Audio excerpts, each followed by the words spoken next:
Okay, committee. I will call the Committee of the Whole agenda, or Committee of the Whole to order for Monday, December 4th. And I will ask, I'm going to surprise somebody, Councillor Houston, to read our land dedication. For more than 15,000 years, the First Nations walked upon and cared for the lands we now call home. Anishinaabek, Haudenosaunee, Ojibwe, and many others who were families, friends, and communities the way we are today. The town of Collingwood acknowledges the Lake Simcoe-Nottawasaga Treaty of 1818 and the relationship it establishes with the original inhabitants of Turtle Island. We acknowledge the reality of our shared history and the current contributions of Indigenous people within our community. We seek to continue empowering expressions of pride amongst all the diverse stakeholders in this area. We seek to do better and to continue to recognize, learn, and grow in friendship and community, nation to nation. Thank you, Councillor Houston. Okay, next item on the agenda is the adoption of the agenda, and this agenda has been amended to include the details of staff report P 2023-10, community safety zones and school zone standardization and speed reductions, P 2023-30, 560, 580, and 590 6th Street official plan amendment and zoning bylaw amendment, and T 2023-24 development charges inflationary increase. And an item has been added to the consent agenda, letter from the Collingwood Blues. Now, because we're starting early, and because we do have 2 public meetings on the agenda tonight, I'm going to suggest that we start with some easy completions, and then we will break at 4:30 and come back at 5 o'clock and commence our public meeting at that time. So I'm going to start with item 7. Deputy Mayor? Oh, okay, right. You're right. Yes. So can I ask for approval of the agenda as amended? All in favor? Or moved by Deputy Mayor, seconded by Councillor Potts. All in favor? Thank you. Okay, so the first item on the revised agenda is item number 7, departmental updates, OLT Appeal Updates. Director Valentine. Well, thank you very much, Madam Chair. This is indeed a very brief item. We only have one update for you this evening on the appeal launched by Lafarge Canada to the decision of Council to approve a zoning bylaw amendment to implement a draft plan of subdivision known as Panorama North. Council was previously made aware that the developer and the appellant had been engaging in without prejudice discussions to resolve their issues and that there was no need for active town involvement. Those discussions were successful, and we have now received, as of November the 28th of this year, confirmation from the tribunal that that appeal has been withdrawn. So the decision of Council on the zoning bylaw amendment is unchanged and in force and effect. Thank you, Madam Chair, for the opportunity. Thank you, Director Valentine. Okay, so moving on to item number 8, which is reports or minutes of other committees and boards. And the motion is that minutes of the there are no minutes from committees and boards. So we'll move quickly on to item number 8, which is our consent agenda. And there is one item on the agenda, a letter of from the Collingwood Blues Junior A team. So can I have a motion to receive the consent agenda? Councillor Potts, Deputy Mayor Fryer, all in favor? And would anyone like to pull that item? Oh, So I thought we just did. Oh, sorry. Okay, call that vote to receive. All in favor? Okay, and is there anyone that would like to pull the item on the consent agenda? Councillor Potts. Thank you, Vice Chair Doherty. I just wanted to pull this, and after receiving and reading the letter, I just want to iterate, and basically through this, there's a lot of extremely valid points, and I do want to stress to the community that the importance of having a junior A hockey team here in the town of Collingwood. I've seen being part of it years ago through being the president of minor hockey and watching how things adapted and progressed, and looking at the benefits of the town, the BIA, the Main Street, and so on. And I think I'm excited to see that there's intent to look at renegotiating. We've made a lot of positive strides the last while on the Hall of Fame room. There's been a very successful season, and I do know it's a positive impact in the community. And I look forward to the negotiations to get finished. Obviously, members of council have received concerns in correspondence that we've received that I think everybody would like to get sorted out and get dealt with. And I think that with what Mr. Steele and the Blues organization offers in the community is nothing but positive. Obviously, we hope that through negotiations, that we can continue the success. And I would look to a motion later on if intent for a notice of motion at a later point, or whenever you ask that for the negotiation process. Thanks. Thank you, Councillor Potts. Deputy Mayor Fryer. Thank you, Vice Chair Doherty. I agree with Councillor Potts' comments about the successful organization we have in place, and we want to maintain that. And I had brought up at the last meeting, and I know Director Culver isn't available for this meeting, so I had asked at the time that we be informed about the negotiation process, and I think that's fitting in line with what Councillor Potts is looking for as well. Is we'd like to establish the negotiation process, and it's great to see that the other parties opened up the negotiations on their side too. So we'll look for the information when it comes from Director Culver. Thank you. Thank you, Deputy Mayor. Any other comments? Councillor Ring. Thank you very much, Chair Doherty. This today is just receiving this letter from the Blues. We're not going to get into any discussions on negotiations now. This is just their attempt to say we're ready to sit down whenever you are. Mm-hmm. That is we correct. have till August of this summer to settle a new agreement for the following season. However, I do believe that Councillor Potts will be bringing forward a notice of motion related to this letter imminently.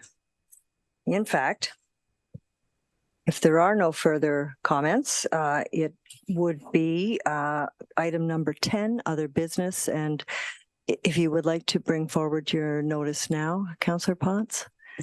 Yeah, thanks, Vice Chair Doherty. So maybe with some assistance to the clerk, and this may piggyback off last meeting with Deputy Mayor's comments and communications with staff, but basically all I'm looking for in part of a motion that staff return to council with the proposed updated contract prior to ratification by the Blues and the PRC. So basically after negotiations are completed, that it be brought back for ratification to council. And if there's anything that needs to be added or deleted, I'm looking for some help on that, but I think that's kind of the body of it. Thanks. Thank you, Councillor Potts. Deputy Mayor Fryer. As long as, if anybody wanted to speak to what Councillor Potts just spoke to, I have something else. So I'll just look around in case somebody wanted to add to it. But I'm definitely supportive of the notice of motion. Okay. So that will come forward on December the 18th council meeting. Yeah. So the other item I had, Chair, is I hope everyone found the EPCOR delegation informative and can see the need that I do to reestablish the advisory committee. The sale agreement proposal that the OEB approved stipulated the Collingwood Council requirement that an advisory committee that provides a forum for communication between the tri-parties, EPCOR, Collingwood, and ratepayers, be in place. Maintaining that commitment will not only appease the OEB, but also provide a very useful mechanism to ensure the required updates on local distribution service within their territory are met. This will be integral to municipal planning on future development from an infrastructure standpoint. I plan to look into this some more, but I will also be bringing forward a motion at some point in time in regards to it. Very good. Thank you. Councillor Baines. A follow-up question through you, Madam Vice Chair, to the Deputy Mayor. You mentioned 3 parties, the third being ratepayers. Is that correct? I believe EPCOR, the town, and ratepayers. Through you, Chair. I did include the ratepayers because it's not just Collingwood ratepayers. It's Stayner and Creemore and Thornbury as well. So when the OEB is looking at it, they're looking at it as a tri-party agreement, so to speak. The tri-party agreement, yeah, that would be right. So when we're doing the communication amongst us, we're trying to make sure the ratepayers are getting information that they would want, and that includes the whole service territory and the other communities. Thank you. I didn't know we had a ratepayers association or group in these regions. I'm delighted to hear that. Thank you. So the ratepayers wouldn't have representation on the committee. You'd be putting information out to the ratepayers to cover the responsibilities under the OEB. Oh, I understand. Sorry. Ratepayers in the sense of a utility ratepayer, not members of the community who form a ratepayers association. Okay, I'm sorry. That's back to my former role as CFO slang. So sorry about that. Thank you, Deputy Mayor. Any other business? Okay, thank you. So we are at 4 o'clock. I think that we could probably move toward item number 6.3 if the treasurer is ready. And that is T 2023-24, the 2024 development charge inflationary increase. And if I can turn that over to you, Treasurer Quinlan, please. Thank you, Chair Doherty. So this is an annual report that's brought forward.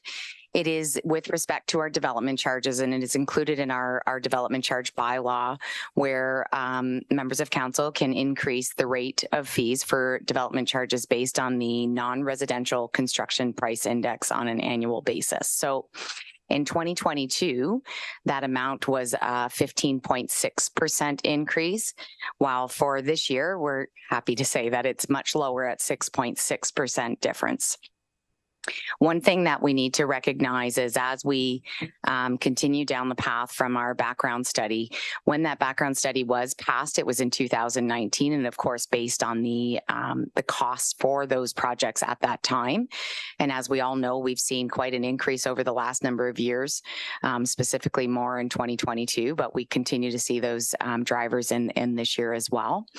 So in order to compensate for that, the development charge bylaw includes this inflationary increase that can occur on an annual basis.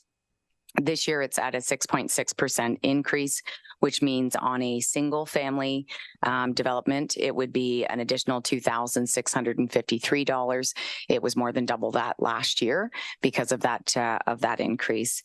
And then on an apartment, 2-bedroom apartment or a 2+ bedroom apartment would be an increase of about $1,594. And finally, on a bachelor or 1-bedroom apartment, an increase of about $923. As members of council are aware, staff are working on the updated background study as well.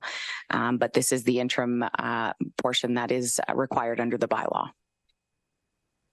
That's it. Thank you. Would there be any comment from anyone in the gallery with regard to this staff report? Okay, none from the gallery. Is there anyone online, Clerk Almas? Thank you, Vice Chair Doherty. We do have one individual participating remotely.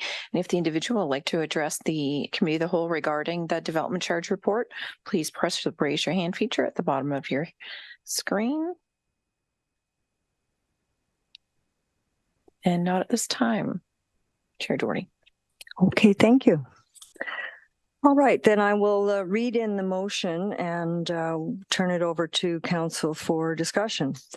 That staff report T 2023-24, the 2024 development charges inflationary increase be received for information and endorsement. Motion moved by Deputy Mayor Fryer, seconded by Councillor Ring. Comments or questions? Yes, Deputy Mayor. Normally, this step is kind of a case of just an annual adjustment, but as the report indicates, it's a 6.6% change. And as part of our ongoing development charge process for the current 5-year plan, I definitely support following the current plans process. But since development charges are very much a topic of conversation regarding our ongoing discussions with the development community, I have some related comments. I have mentioned it a few times now that agreement from our developers towards will definitely be major changes in 2024 for 25 through 29. It'll be great assistance to our efforts to ensure fair cost recovery is achieved from our new community members.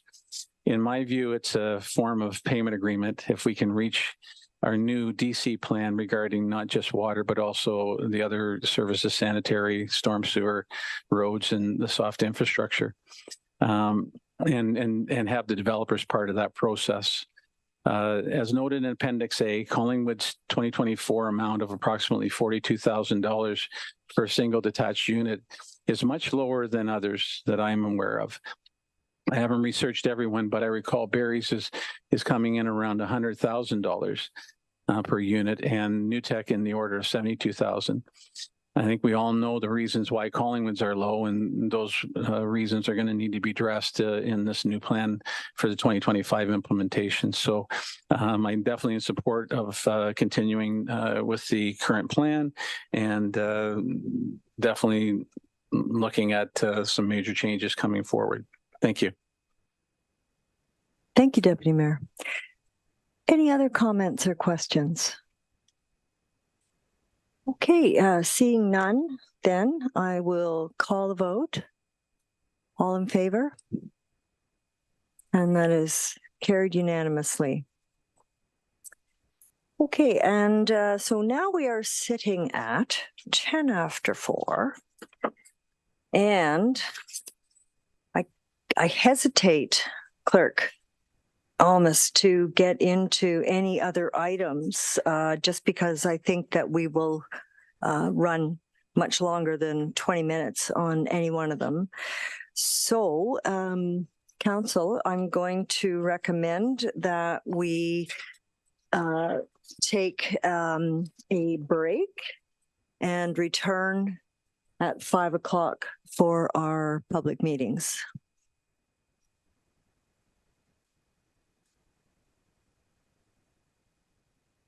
So, council is recessed.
I would like to call this meeting back to order.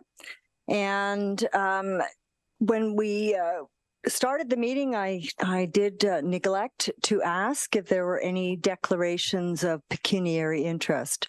So are there any? Okay, feel free at any time, should a matter come up, to declare it at that time. We have no deputations pre-registered tonight, but we do have 2 public meetings on our agenda. So I will commence with those. The first is 629 Hurontario Street. Welcome to Collingwood's public planning meeting for proposed official plan amendment and zoning bylaw amendment for the property municipally addressed as 629 Hurontario Street, located on the southeast corner of Hurontario Street and Collins Street. No decision will be made this evening. The purpose of this meeting is to introduce the proposed development and obtain public comments on the planning applications. The meeting will begin with presentations by staff and the applicant. Members of the public will then be invited to offer their comments or questions regarding the proposal. Once the public portion of the meeting has been completed, no more public comments or questions will be allowed at today's meeting. I will then ask council members if they have any questions. Once all public and councillor questions and comments have been received, staff and/or the applicant will have the opportunity to respond or provide clarification as appropriate. All questions and comments specific to the purpose of the subject applications will be addressed in a future staff report. It is very important that the town receive correct names, email addresses, and mailing addresses, including postal code, of individuals having an interest in these planning applications. If you speak at the meeting, or if you want to be notified of a future council or committee meeting concerning the application being considered, you must provide this information. And there is a sign-up sheet on the desk to your left. Thank you. Under the Planning Act, only those who have verbally expressed any comments here tonight or provided a written submission of any comments prior to council's decision have the right to appeal any decision of council to the Ontario Land Tribunal. And if you do not make an oral submission this evening or a written submission to council before the council decision, you may not be added as a party to an appeal before the Ontario Land Tribunal unless, in the opinion of the tribunal, there are reasonable grounds to do so. This meeting is being recorded and streamed on the municipal YouTube channel and broadcast on Rogers TV. Your name, address, comments, and any other personal information are being recorded according to the Municipal Act and the Municipal Freedom of Information and Protection of Privacy Act, and will become part of the public record and made available to the applicant, committee, and council. The minutes of this meeting will also be available to the general public on the town's website. I will ask that planning services also confirm that notification to the public has been given as required by the Planning Act within their presentation this evening. And again, I would like to remind you that no decision will be made today and applications will be considered by council at a future date. And at that point, I will turn our presentation over to Manager Ayers. Thank you. Madam Chair, members of council, and members of the public. My name is Lindsay Ayers, Manager of Planning, and I will be providing the presentation for the proposed official plan and zoning bylaw amendments for 629 Hurontario Street this evening. Community planner Julie Nolan, who was previously assigned to this file, will soon be leaving the town to pursue a career advancement opportunity with Simcoe County. Although we are sad to see Julie leave, we wish her all the best going forward with her career. I also wanted to take this opportunity to introduce Beckett Frisch, one of our new community planners who joined Planning Services 4 weeks ago. Beckett is here to observe this evening's public meeting and will be taking care of this file going forward. Next slide, please. The agenda for this evening will follow the town's standard public meeting format. Chair Doherty has already provided an introduction to the public meeting. The remainder of the meeting will consist of confirmation of public notice, an overview of the official plan and zoning bylaw amendment review process, an overview of the official plan and zoning bylaw amendment application, some remarks from the applicant, and then the meeting will be open to receive comments and questions from the public, followed by any comments and questions from council. Next slide, please. In accordance with the Planning Act, I confirm that notice of complete application and public meeting was published and circulated on November 3rd, 2023. Notice was given by ordinary mail to every owner of land within 120 meters of the subject property and published in the Collingwood Today online newspaper. Next slide, please.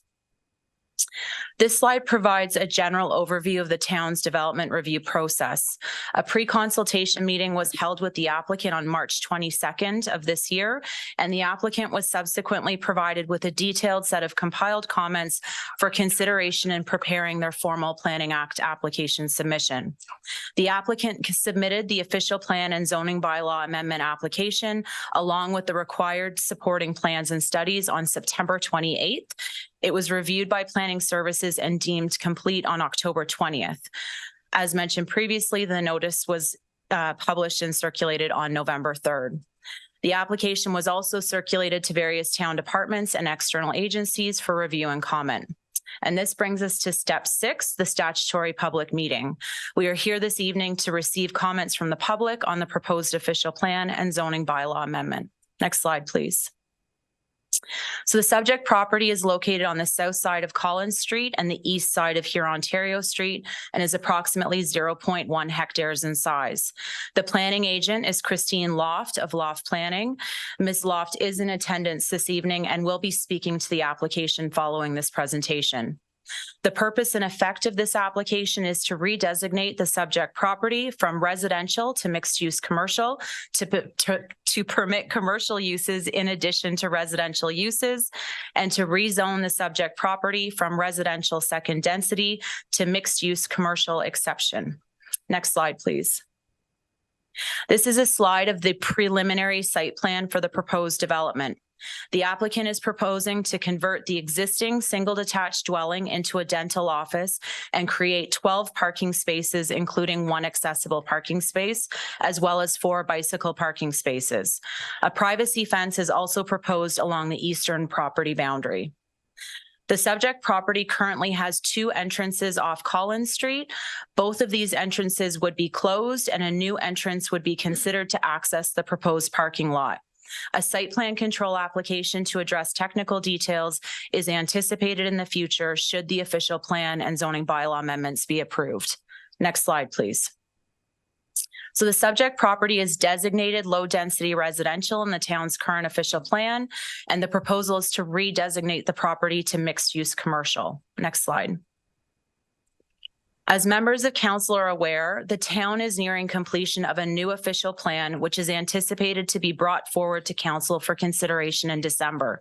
The draft official plan proposes to designate this area of Hurontario Street as mixed-use corridor 2, with permitted uses including retail and service commercial uses, restaurants, office uses, and live-work units.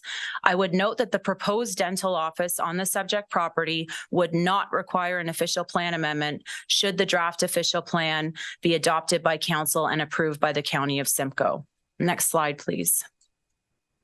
The subject property is zoned residential second density, or R2, and the applicant is proposing it be rezoned to mixed-use commercial exception. Next slide. The proposed mixed-use commercial exception zone would specifically prohibit a motor vehicle gasoline station, a motor vehicle wash, and a place of entertainment. All of the parent C4 zoning provisions would apply to the subject property, save and except for several site-specific exceptions. Next slide. So 4 site-specific exceptions are required to facilitate a rezoning of the subject property from residential to mixed-use commercial. The minimum lot frontage and minimum interior side yard are existing conditions that conform to the current R2 zoning provisions, but would not conform to the proposed parent C4 zoning provisions. The C4 exception zone would recognize a decrease in lot frontage from 30 meters to 18 meters. The parent C4 zone also requires enhanced 9-meter interior side and rear yards for properties abutting a residential zone with a minimum 3-meter strip of land reserved for landscaping. The proposed zoning bylaw amendment seeks to decrease the minimum enhanced interior side yard from 9 meters to 1.3 meters to reflect the existing building setback and reduce the minimum landscaped strip from 3 meters to 0.5 meters and to decrease the minimum landscape strip from 3 meters to 0.5 meters along the rear yard. As previously noted, the 2 existing entrances off Collins Street are proposed to be closed and replaced with 1 new non-residential entrance. The proposed zoning bylaw amendment also seeks to decrease the minimum required setback of a non-residential entrance abutting a residential zone from 9 meters to 4.8 meters. Next slide, please. So subsequent to the preparation of these slides, Planning Services did receive comments from 2 members of the public this afternoon.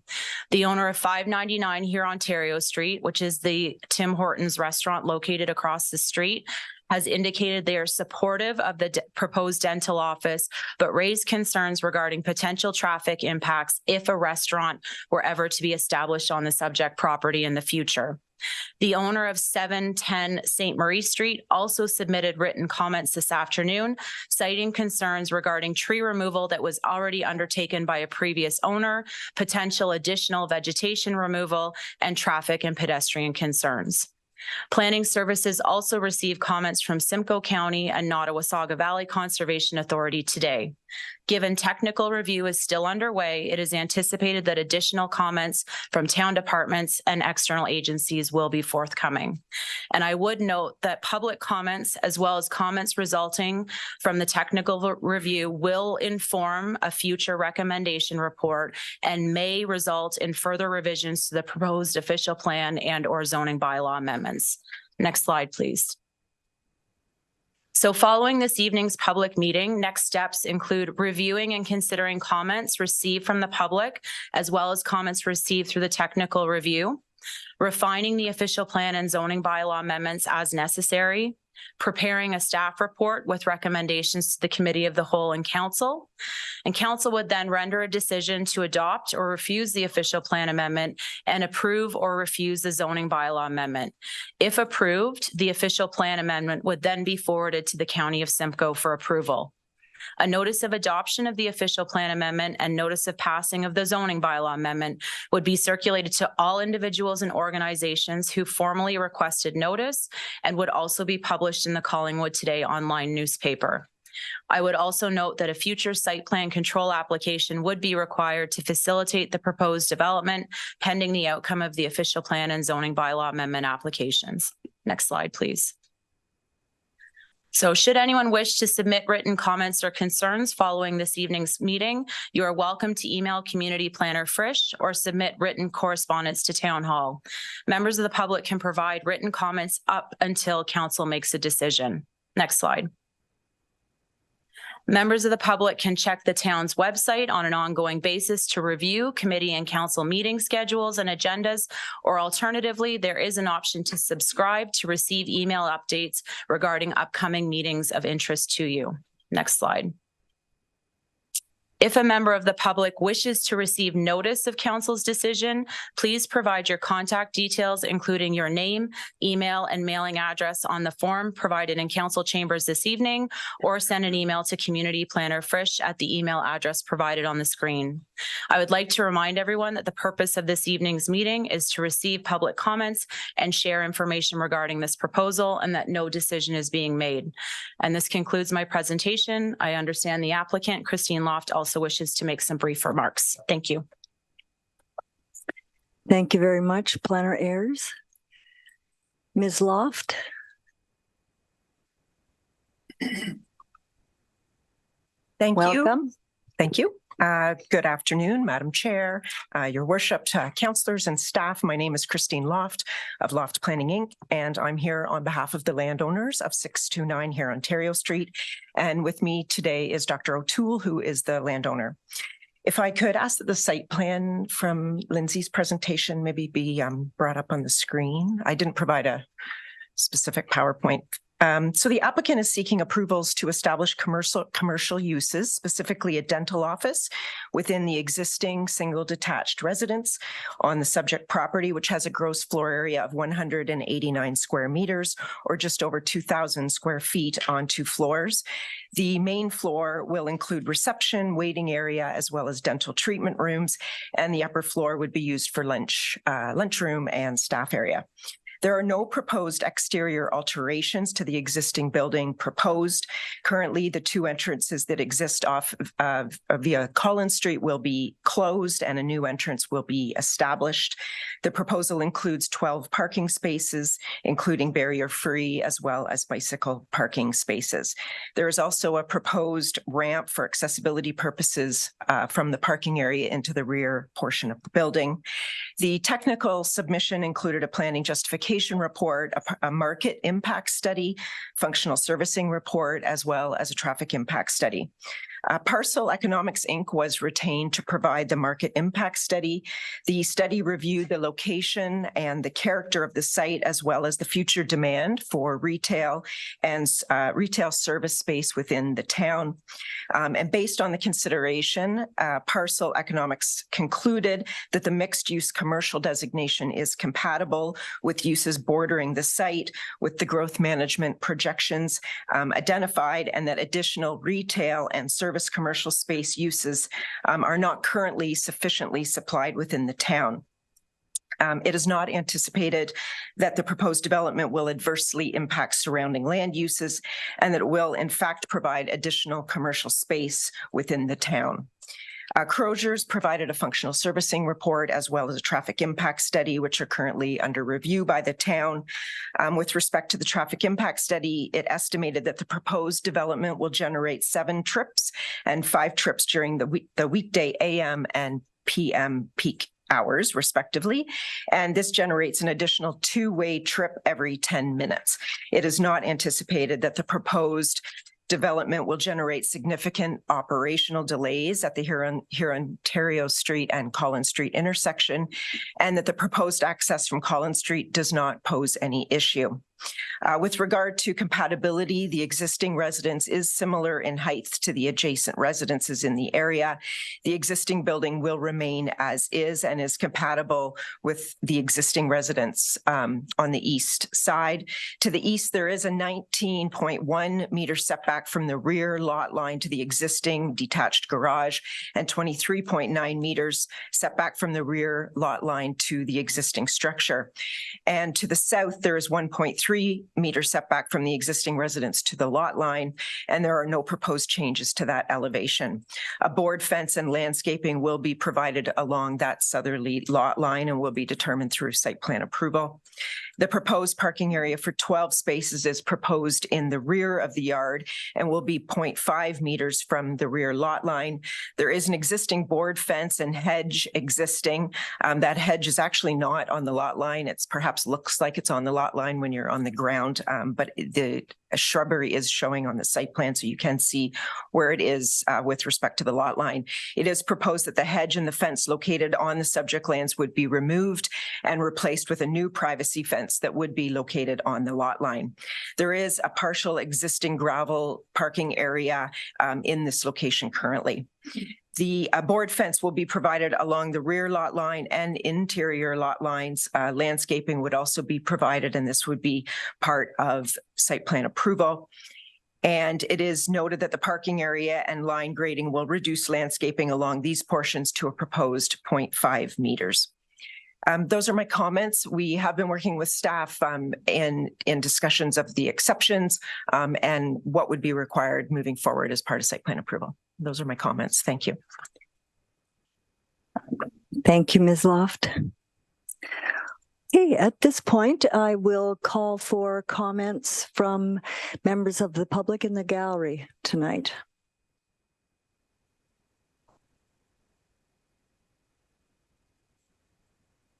There are no comments from the gallery. Is there a comment from anyone online? Thank you. So we have received comments in writing, and those will be considered as part of the processing of this application. So at this point, I will turn it over to council. I will close the public meeting and I will turn the discussion over to council. Are there any comments? Councillor Perry. Thank you, Vice Chair Doherty. Just a small question. I'm looking at the topographical map here and notice there are a few trees on the lot. Is there any consideration to saving the trees that are existing? Perhaps, yeah. Ms. Loft, thank you. Thank you. Through the chair, any trees that are located within the rear yard would be removed in order to effectively place the parking area, but anything outside of the parking area would remain. Okay, thank you. Any other comments, Councillor Potts? Yes, thank you, Vice Chair Doherty. Obviously, one of the concerns that I have in this area would be the same as when we discussed the corner of Campbell or Lockhart and here in Ontario again, is the traffic with all the schools and the Tim Hortons drive-through and everything in that area. The one question I have with 12 parking spaces, currently we're going through some parking concerns in another area of town where it just happens to be a dentist office where it started out as one dentist and it expanded to 3 dentists. Where is the overflow of parking would be planned to be if say down the road it does expand, if for 12 spaces? I don't see any additional area to be able to expand, and then that would mean it would kind of spill into the street. So just looking for clarification on that, if I may. Thank you. Planner Ayers, please. Thank you, and through you, Madam Chair, to Councillor Potts. So the proposed parking satisfies the zoning bylaw requirements, like our current zoning bylaw. So we can't. There's no mechanism or policy that we can rely on to require parking over and above what the minimum requirements are through the zoning bylaw. So based on our review of the proposed square footage and the use on the subject property, sufficient parking has been provided. We can't require additional overflow parking for something that is outside of our scope. Thank you. Councillor Potts? Yeah, yeah, thanks for that. That's all. Thanks. Okay. Thank you. Councillor Ring and then Mayor Hamlin. Thank you very much, Deputy Chair Doherty. And following Councillor Potts's suggestion that we've had another issue in another part of town, and we currently do actually.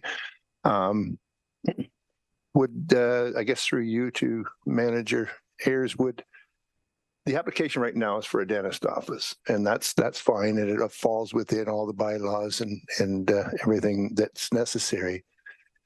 Could we stop it from without expanding the size of the building that still qualifies to fit on that property? Could there ever be a time where they could say bring in, as suggested by Councillor Potts, that maybe another dentist or another 2 dentists will all of a sudden set up shop? That means maybe the building might not be getting better or bigger, but you're going to have more cars coming in and out of there. Is that possible? or are they restricted to what they apply for now? Okay, Manager Ayers. Thank you, Madam Chair. Through you to Councillor Ring. So the zoning bylaw is not specific to the number of employment. It's specific to the type of use. It's not specific to the number of employees that are occupying a specific building. So if there were to be 3 dentists to start and 5 in the future, we can't control that further through zoning. What we can control is that if there was ever to be a change in use or an intensification, because right now there's a number of uses that right now a dentist office is being proposed, but if that use were a different use that's would represent an intensification of the site were proposed in the future, certainly we could reconsider and look at the required parking that would be needed to support that use and the additional technical studies. But adding additional employees within a use is not something that we regulate through the zoning bylaw. Thank you. Mayor Hamlin. Thank you. I have no problems with the application for a dental office, and I think the impact on the community is, limited in my experience with dental offices. And so if there's a lesser of a landscape strip, and so on, I can't see there'd be any issue with that. But so one of my questions is, how broad of a use other uses would be allowed here? And what's on my mind is, if it was a restaurant, for example, the impact on the abutting uses would be, or on I'll say the residential homes would be quite different. And in that case, you wouldn't want to have potentially a much bigger landscape strip and so on. So is there some thought being given to, first of all, what else would be allowed? And maybe I'll just start with that. Thank you. Okay. Manager Ayers. Thank you, Madam Chair. Through you to Mayor Hamlin. So as you indicated, right now a dental office is being proposed. The proposed zoning bylaw amendment that has been submitted by the applicant is suggesting that a motor vehicle gasoline station, a motor station, a motor vehicle wash, and a place of entertainment would specifically be prohibited. So those are 3 uses permitted in the C4 parent zoning that the applicant has indicated they'd suggest prohibiting on the site. But at that point, those are the only 3 uses currently identified in the draft zoning bylaw amendment to be prohibited or limited on the site. All of the other C4 uses permitted in C4 zoning across the municipality would be permitted. As I did mention in my presentation, the application is still very much under technical review, and we are awaiting comments from a number of town departments, peer reviewers, etc. So again, pending the outcome of that technical review, there may be further revisions to the draft zoning bylaw amendment in terms of what uses are appropriate on that particular site. But further to my response to Councillor Ring as well, any intensification of the use in the future. So for example, if a dental office were to occupy the space pending council's decision, and 5 or 10 years from now, a restaurant was interested in it being established on that subject property, it would represent an intensification of use. It would be subject to site plan control, and it would be subject to the zoning provisions in effect at that time. So it may be determined in the future that it wouldn't be a potential use that could qualify on the site based on various site constraints associated with that use, parking, traffic, etc., being some key considerations. Thank you. I might speak offline about what would qualify for further site plan requirements, but I won't address that now. My other question on the use is, with a C4, would a drive-through restaurant be allowed? Sorry, through you, Madam Chair. Yeah. Yep. Through the chair to Mayor Hamlin, a restaurant is permitted in the C4 zone. And so right now that it would be one of the uses that would be permitted if the zoning bylaw amendment as currently drafted was approved. So I just don't know the zoning bylaw. So a drive-through is allowed every time a restaurant's allowed currently? Is that the situation? Through the chair, correct. We don't differentiate between different types of restaurants. So a drive-through restaurant would qualify as a restaurant under the zoning bylaw definition. Okay. Thank you. I have just a few more questions that came to me during the presentation. So that would give me concern. I'll just leave it at that. On the traffic front, I totally appreciate that, you know, the numbers of cars that were identified by the traffic study, as I've heard, wouldn't be a major impact on traffic. But I find now already there's an impact there. And so I'm hoping that staff can have a look at this particular issue that I've observed, which is there's a left turn lane into Tim Hortons from Collins when you're traveling eastbound, and it sort of overlaps with the left turn lane coming out of Collins going, if you want to go south on here, Ontario. So this is going to be additional traffic coming in and turning right or left or wherever the traffic's coming from. I don't know what the traffic study said, but I just find right now there's an issue there in that little area between here, Ontario, and what I'll call the easterly end of the subject property that may require some work on the left turn lanes and right turn lanes, and it's just not functioning. And I think adding in more cars could be even a worse situation. And of course, you also get backup on Collins of people going into the Tim Hortons during rush hour. So, okay, that was all I wanted to mention. Thank you. Thank you. Manager Ayers, would you care to comment, or just going to take those comments under advisement? Thank you. We'll take them under advisement. Thank you. Any other? Yeah, Deputy Mayor Fryer. Thank you, Acting Chair. I wanted to, one of the mayor's comments I wanted to just check about was if a drive-through restaurant was proposed for there'd be some additional kind of traffic study or that would have to be done before any kind of approval would be given, wouldn't there? I guess through you to Manager Ayers. Manager Ayers. Thank you, Madam Chair, and through you to Deputy Mayor Fryer.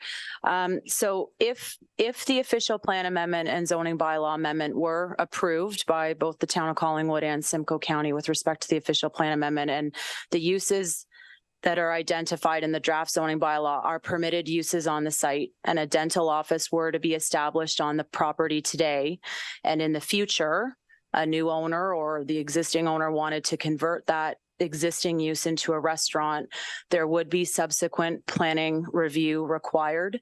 The restaurant would have to be reviewed in the context of the town's zoning bylaw in terms of the required parking spaces, and a number of other technical details that are outlined in the zoning bylaw amendment that would have different provisions apply to a restaurant than a dental office.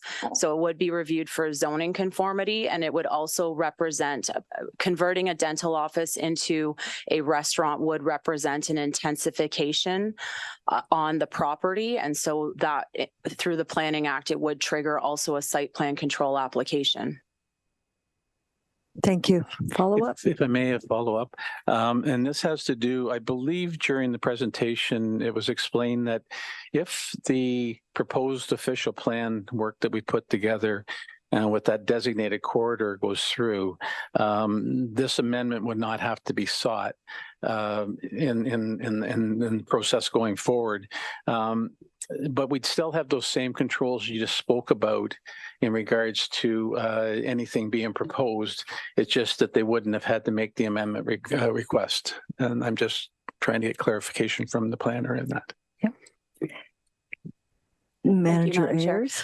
Through you to Deputy Mayor Fryer. Correct. So, but just to clarify, only the official plan amendment would not be required. The zoning bylaw amendment application would still be required to permit the proposal on the property today.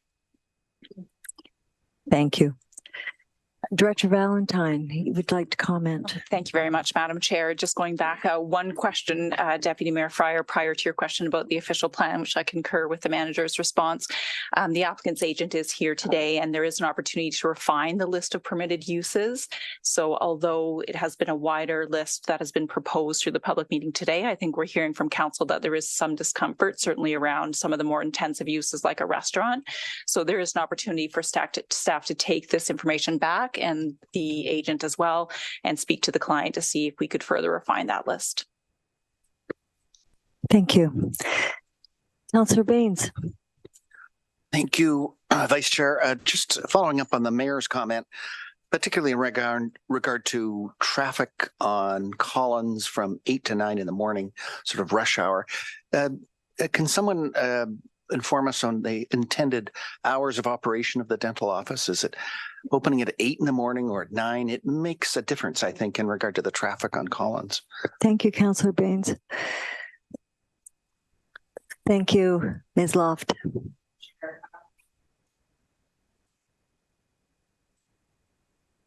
Thank you. Thank you. Okay, any other comments or questions, Council? Okay, with that, is there any further clarification, staff? Thank you, Chair. Not at this time. Thank you. Okay, so with that, I will close this particular public meeting. And now we have a second public meeting on our agenda tonight, and I will read again the requisite preamble. So this public planning meeting has to do with a proposed zoning bylaw amendment for the property municipally addressed as 329 3rd Street, located on the north side of 3rd Street between Cedar Street and Walnut Street. Again, no decision will be made this evening. The purpose of this meeting is to introduce the proposed development and obtain public comments on the planning application. The meeting will begin by a presentation by staff and the applicant. Members of the public will then be invited to offer their comments or questions regarding this proposal. Once the public portion of the meeting has been completed, no more public comments or questions will be allowed at today's meeting. I will then ask council members if they have any questions. Once all public and councillor questions and comments have been received, staff and the applicant will have the opportunity to respond or provide clarification. All questions and comments specific to the purpose of the subject application will be addressed in a future staff report. It's very important that the town receive correct names, email addresses, and mailing addresses, including postal code of individuals having an interest in these planning applications. If you plan to speak to the committee this evening, or if you want to be notified of a future council or committee meeting concerning the application being considered, you must provide this information. Under the Planning Act, only those who have verbally expressed any comment here tonight or provided a written submission of any comments prior to council's decision have the right to appeal any decision to the Ontario Land Tribunal. And if you do not make an oral submission this evening or a written submission to council before council decision, you may not be added as a party to an appeal before the Ontario Land Tribunal, unless in the opinion of the tribunal, there are reasonable grounds to do so. This meeting is being recorded and streamed on the municipal YouTube channel and broadcast on Rogers TV. Your name, address, comments, and any other personal information are being recorded according to the Municipal Act and the Municipal Freedom of Information and Protection of Privacy Act, and will become part of the public record and made available to the applicant, the committee, and council. The minutes of this meeting will also be available to the general public on the town's website. I will first ask Planning Services to confirm that notification to the public has been given as required by the Planning Act. Thank you. Oh, okay. And then you can do that during your presentation. And I'd like to remind everyone again that no decision will be made today. Okay, and with that, I will turn the meeting over to Planner Ayers. Thank you. Chair Doherty, and good evening again. My name is Lindsay Ayers, Manager of Planning, and I will be providing the presentation for the proposed zoning bylaw amendment for 329 3rd Street this evening. Similar to my previous presentation, given Community Planner Nolan's pending departure from the municipality, Community Planner Frisch is here to observe this evening's public meeting and will be taking carriage of this file going forward. Next slide, please.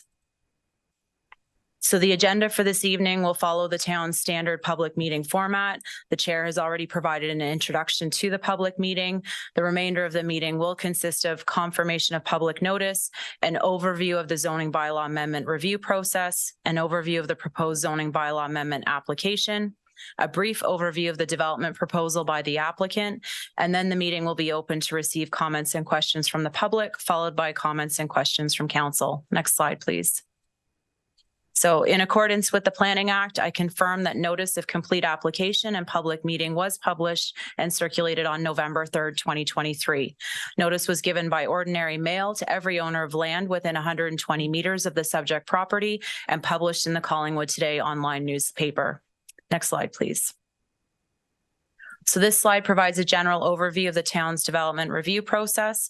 A pre-consultation meeting was held with the applicant on June 7th, 2023, and the applicant was subsequently provided with the detailed set of comments for consideration in preparing formal Planning Act applications.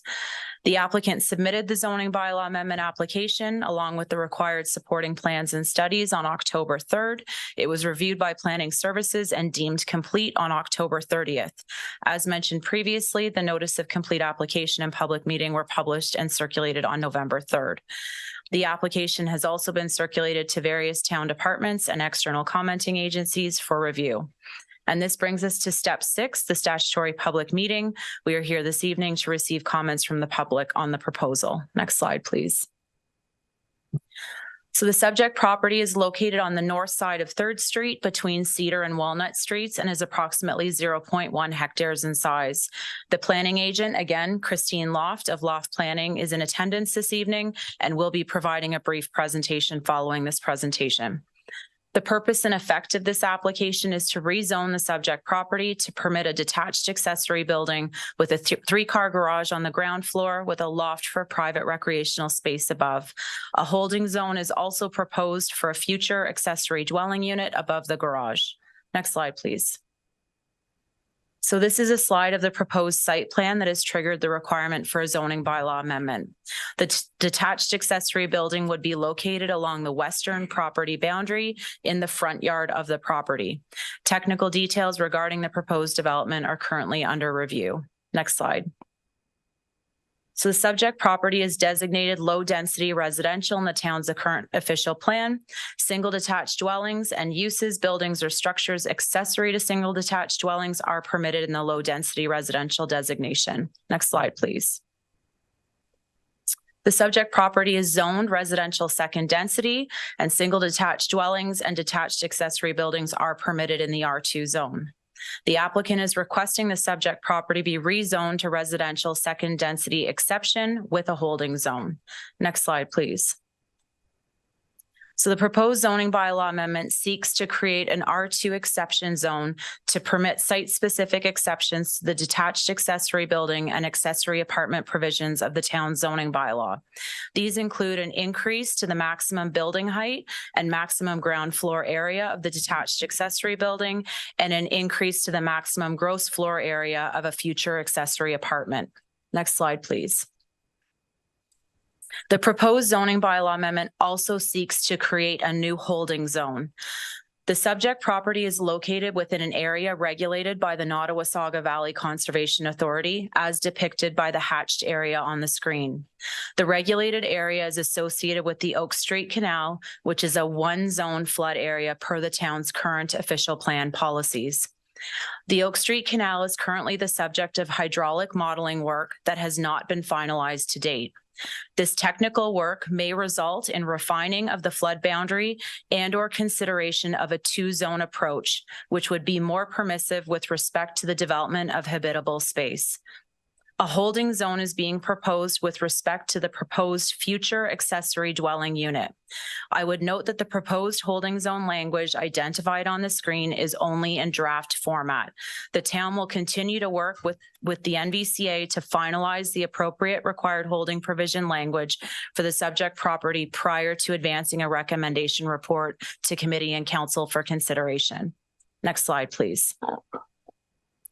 So site-specific exceptions related to the zoning provisions associated with detached accessory buildings and accessory apartments are required to facilitate rezoning of the subject property to a residential second density exception zone.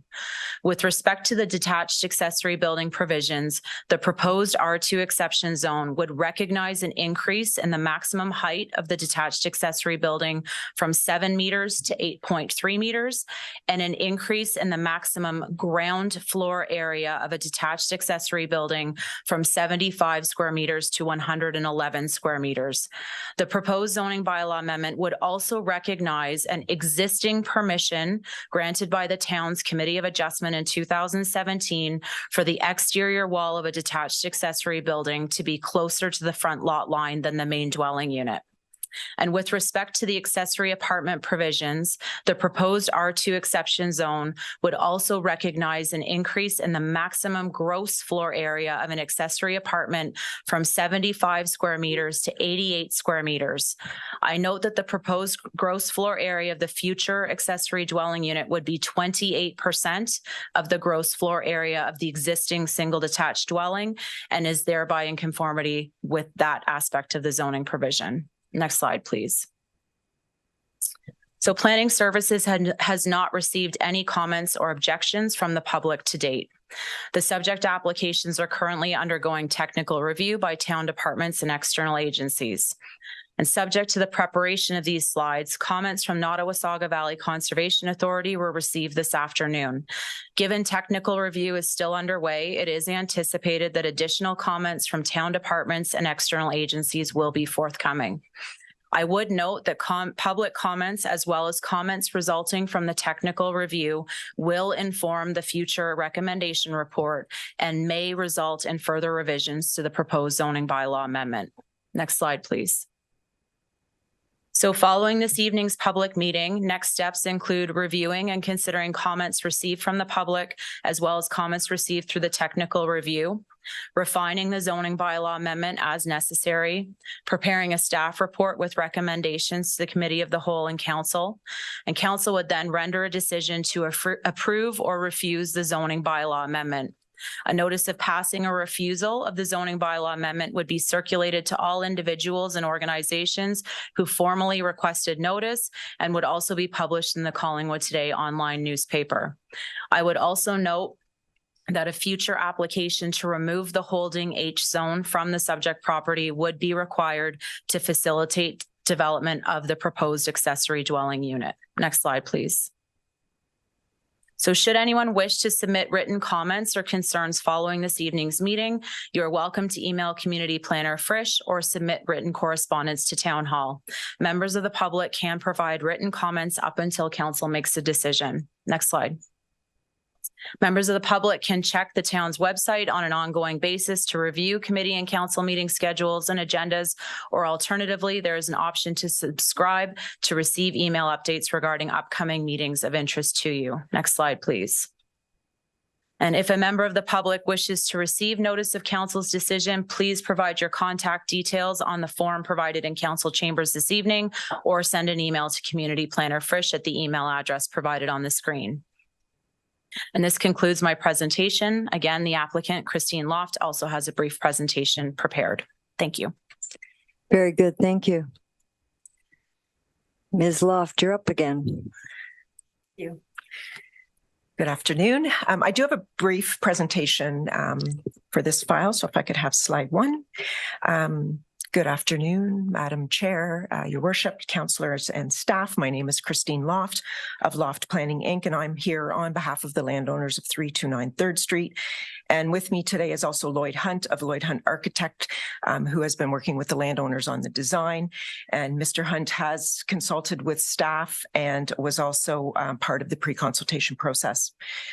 So this is the east elevation. The proposal is to construct a 2-story accessory structure at 329 3rd Street that is proposed to be located between the existing residence and the front lot line. Based on the location of the residence, the structure is proposed to be located in the front yard. The proposed placement is against the west lot line, and the entrance is proposed to be shifted slightly east. This allows vehicles to pull in off of 3rd Street and to maneuver into the proposed garage via a courtyard turning area. This is the east elevation, so looking at the building from the driveway or the courtyard area. The proposed detached accessory structure will have a garage main floor and private recreational space on the second floor. The proposed structure will have a height of 8.3 meters, and the east face of the proposed structure will include 3 garage doors as well as 2 man doors. There are second floor windows as well as dormers. Next slide, please. So this is the south elevation. So looking in from 3rd Street, there is no access, no main doors, but there are certainly windows on the main floor as well as the second floor. Next slide. And a photo of the subject lands. The proposed structure would be located along the west lot line and adjacent to the existing wood fence. And the entrance, as I indicated, will be shifted slightly east. There are 2 trees that would be proposed to be removed, and you can actually see them both on that slide on the left-hand side. Next slide. This is a view from 3rd Street looking at the existing house directly to the west of the subject lands. The property municipally is 333 3rd Street. The existing residence is located 5.3 meters from the front lot line, whereas the proposed garage is 13.7 meters from the front lot line. And next slide. And this is 158 Cedar Street, so the house directly to the east. The residence actually faces Cedar Street and has no access onto 3rd Street. The existing residence is set back 4.6 meters from the front lot line and will be separated from the proposed garage by the proposed laneway as well as the courtyard area. And last slide. So just in terms of some key points out of the planning report, the residence was constructed in 1910 and is set back on the lot. The only possible location for a detached structure is within this front yard area between the front face of the residence and the front lot line. The proposed garage does meet all setbacks and does allow vehicles to pull in off of 3rd Street to maneuver into the garage and to be able to turn around and enter 3rd Street moving forward. With regard to streetscape, the proposed structure is set back from the lot line 13.7 meters, whereas the adjacent residences at 333 3rd Street and 158 Cedar Street are set back 5.3 meters and 4.6 meters respectively. The intent of the accessory structure provisions is maintained, in our opinion, based on the setbacks and the comparison to the adjacent immediate residences on the west and east sides. And those are my comments. I'm happy to answer any questions. Thank you. Thank you. Okay, I will turn the meeting over to members of the public. If there's anyone who wishes to make comment on this application, please approach the podium.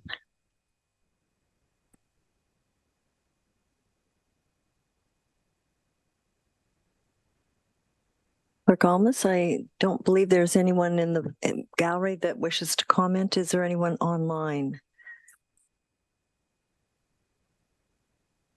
Thank you. Okay, then I will turn it over to members of council. Comment, Mayor Hamlin. Thank you. I just have one question. Could Manager Ayers just clarify why the hold symbol is required? Manager Ayers. Thank you, Madam Chair. Through you to Mayor Hamlin. The subject property is located entirely within an area regulated by the Nottawasaga Valley Conservation Authority for natural hazard concerns.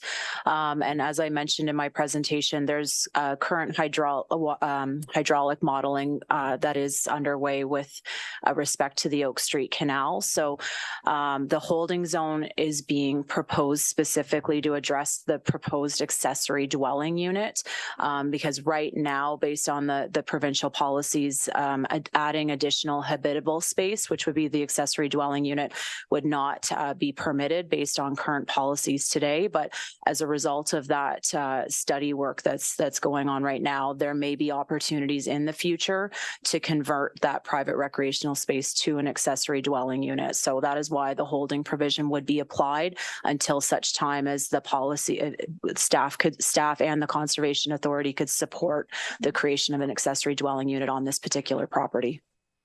Okay, that's very helpful. Thank you. Thank you. Any follow-up? No. Any other comments or questions? Oh, seeing none, then I have two comments, if I may. The first is that it appears that, well, according to your presentation, there will be boundary trees removed on the west side of the property. And my concern would be, from what I could see in the photo, those are fairly significant trees. And does the proponent have any intent to replace them? Thank you very much. I'm just looking to the applicant and she is nodding yes. So we'll look into that and I'll report back to staff. Okay, thank you. I just have one further comment, and that is with regard to the height of the building, which is in excess of the permitted height. And my concern really is that both adjacent residences on either side are quite substantially shorter. They're only 1 story as opposed to this being 2-story. So the juxtaposition of those two heights of buildings in fairly close proximity may not provide with the best urban design. And you can take those comments under advisement. Thank you. So if there is nothing further from council or the public, then I will close this portion of the public meeting. And we will move on to the next item on the agenda, which is staff reports. And the first is PW 2023-10, Community Safety Zones and School Zone Standardization and Speed Reduction. Director Slama, you have a presentation, or is it Manager West? Thank you, Madam Chair. We do have a presentation, and Manager of Engineering, Stuart West, is here to take committee through a presentation which will summarize and highlight certain aspects of the report. I just want to say a few things. So this report follows a staff review of the town's community safety zones and school zones, the bylaws that are in place for these zones, and the existing zone identifiers.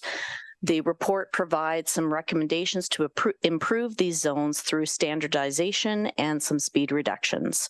So with that, I'll pass it over to Manager West. Thank you. Thank you. Manager West, take it away. Thank you for having me. As Peggy already just went over, we're here today to provide recommendations on changes to the community safety zone. Actually, sorry, before I go, presentation is up, so we're good. Changes to the community safety zones and school zones within the town of Collingwood. This report is seeking authorization to implement various recommendations associated with pedestrian safety improvements, reduced speed limits, increasing driver awareness within the community safety zones and school zones altogether. Next slide, please. So as a bit of background, the idea of the bylaw and the idea of a community safety zone was introduced in 2000. Collingwood passed the bylaw to introduce the overall community safety zone request. In 2010, staff were then directed to reassess all the community safety zones, or CSZs, as you'll see kind of outlined throughout the presentation and the report that was submitted. And there were a variety of changes and updates that were made to these speed limits and zones, and they were through multiple areas of the town. And then in 2023, taking various cues from council priorities around road safety and making progressive changes in that regard, staff identified a need to review these zones again, noting that there were some inconsistencies between these areas and a need to apply more recently developed guidelines by the province as well. Staff also reviewed existing paint markings and pedestrian crossing locations as part of this review as well. Next slide, please. Several goals were identified as wanting to achieve these goals when reviewing the community safety zones and school zones. Community safety zones, again, being CSZs and school zones being SZs. By providing enhancements to signage, pavement markings, lowering speeds, and other aspects, we hope to positively impact the safety of the road network, navigate children safely through intersections and crossings, provide consistency to roadway users, reduce speeds in vulnerable areas, and increase driver awareness and reduce the potential for collisions. Next slide, please. This graph is just meant to highlight the risk of fatal injury when a pedestrian is involved with a vehicle. And it's meant as a precursor to some of the analysis and goals that we have with this report. As you can see, the graph, just to clarify again, means fatal injury. So meaning risk of death when involved with a vehicle. And it, as speed of the vehicle increases above 30, 40, 50 kilometers an hour, the risk of death increases exponentially. So as younger children have a harder time judging if it's safe to cross a road, it's very important for vehicle operators to slow down when approaching these areas where you find more and more vulnerable users in those areas. Next slide, please. So engineering staff consulted with Public Works Department, bylaw enforcement, clerk staff, and the Collingwood Police OPP. We reviewed the Highway Traffic Act, Ontario Traffic Manuals, Transportation Association of Canada, or TAC, and the Manual for Uniform Traffic Control Devices. We also reviewed the existing community safety zones and school zones and provided recommendations on improvements to the new community safety zone areas, speed limits, enhanced pavement markings, and additional pedestrian crossing improvements. Next slide, please.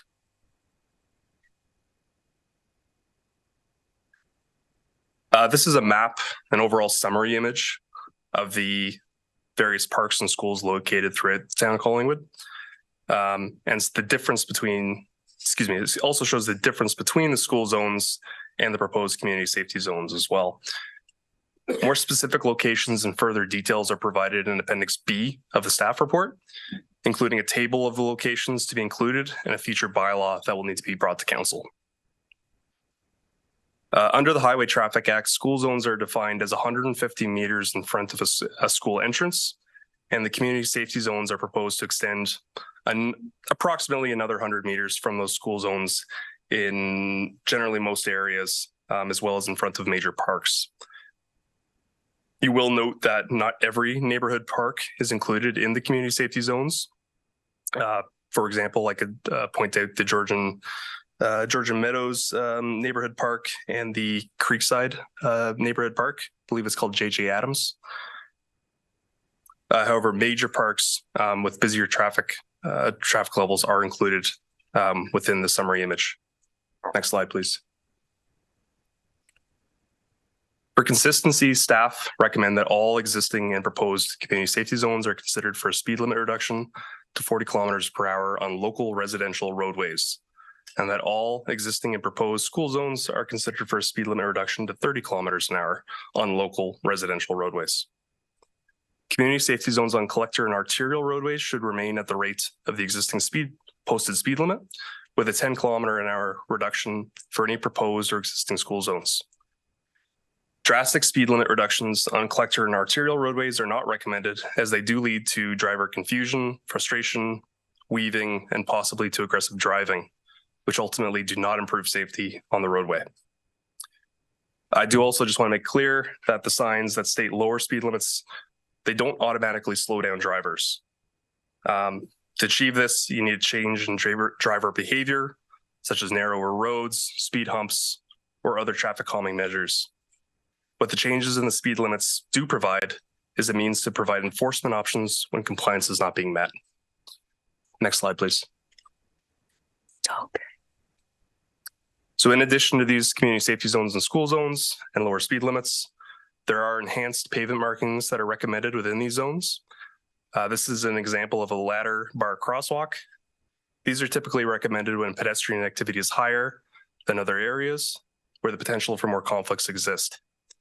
Appendix C in the staff report provides a bit more of a detailed summary of these enhanced markings at controlled intersections, meaning where you'd find a all-way stop intersection. Next slide, please. Pedestrian crossovers were formally introduced in 2016 as a pedestrian crossing treatment where other forms of traffic control, such as stop signs and signals, were determined to not be warranted.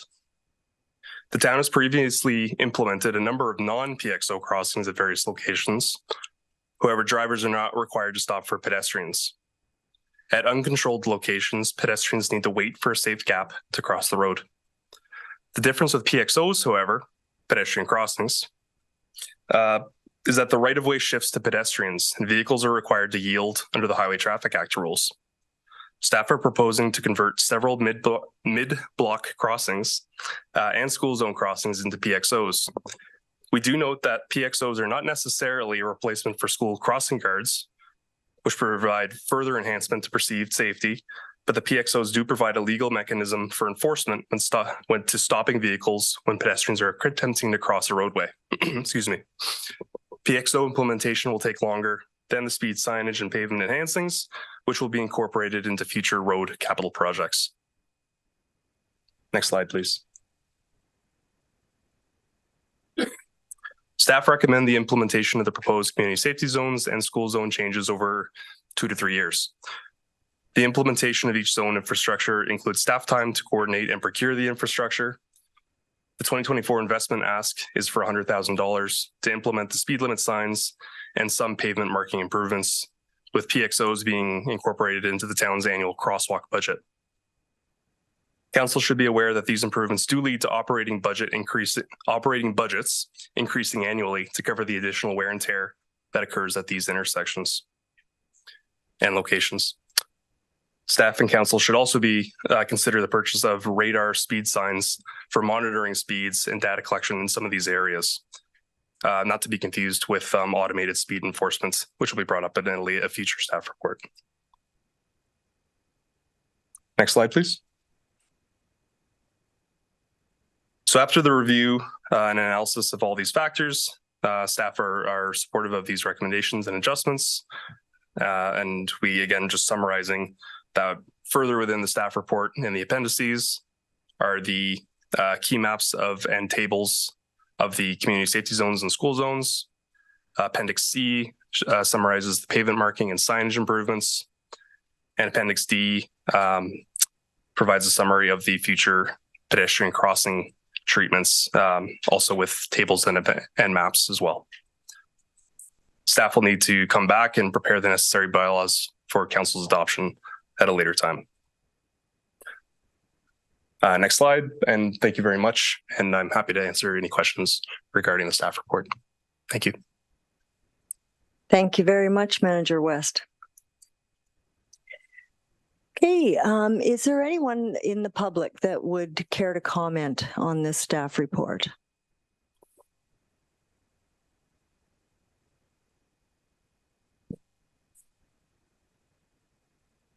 And if you could just state your name. Okay. Thank you for the opportunity to speak this evening. My name is Darlene Craig. And I'm Jeanette Beck, and we're from Safe Streets Collingwood. And thank you, Manager West, for this timely report. Tonight, we'd like to speak to the bylaw 2010-077 with regards to the school safety zones in our town. Our ask is that council pass a bylaw which covers all educational institutions to increase the length of the school safety zones to 250 meters and reduce the posted speed limit to 30 kilometers an hour. The report refers to step-down zones on page 7. Where did the concept of the 100-meter step-down zones originate? It was never employed on arterial Hurontario Street and the first blocks of the 6 adjacent side streets when the speed was reduced to 30 kilometers an hour that also transition from 50 kilometers an hour. These step-down zones will further cause confusion, frustration, and increased cost in signage. This current report does not increase the length of the school safety zones from the existing 2010 bylaw of 150 meters. They're just too short and not effective. We have to be serious about safety in all our public and independent school zones. This extensive report refers to a 2 to 3 year implementation. The school safety zones need to be prioritized ASAP. The cost to extend the boundaries to 250 meters and install 30-kilometer speed signage is a small fraction of the proposed 2024 $100,000 budget. This is a cost-effective way to improve safety in all our school zones now. And thank you so much for the opportunity to speak this evening. Thank you for coming forward.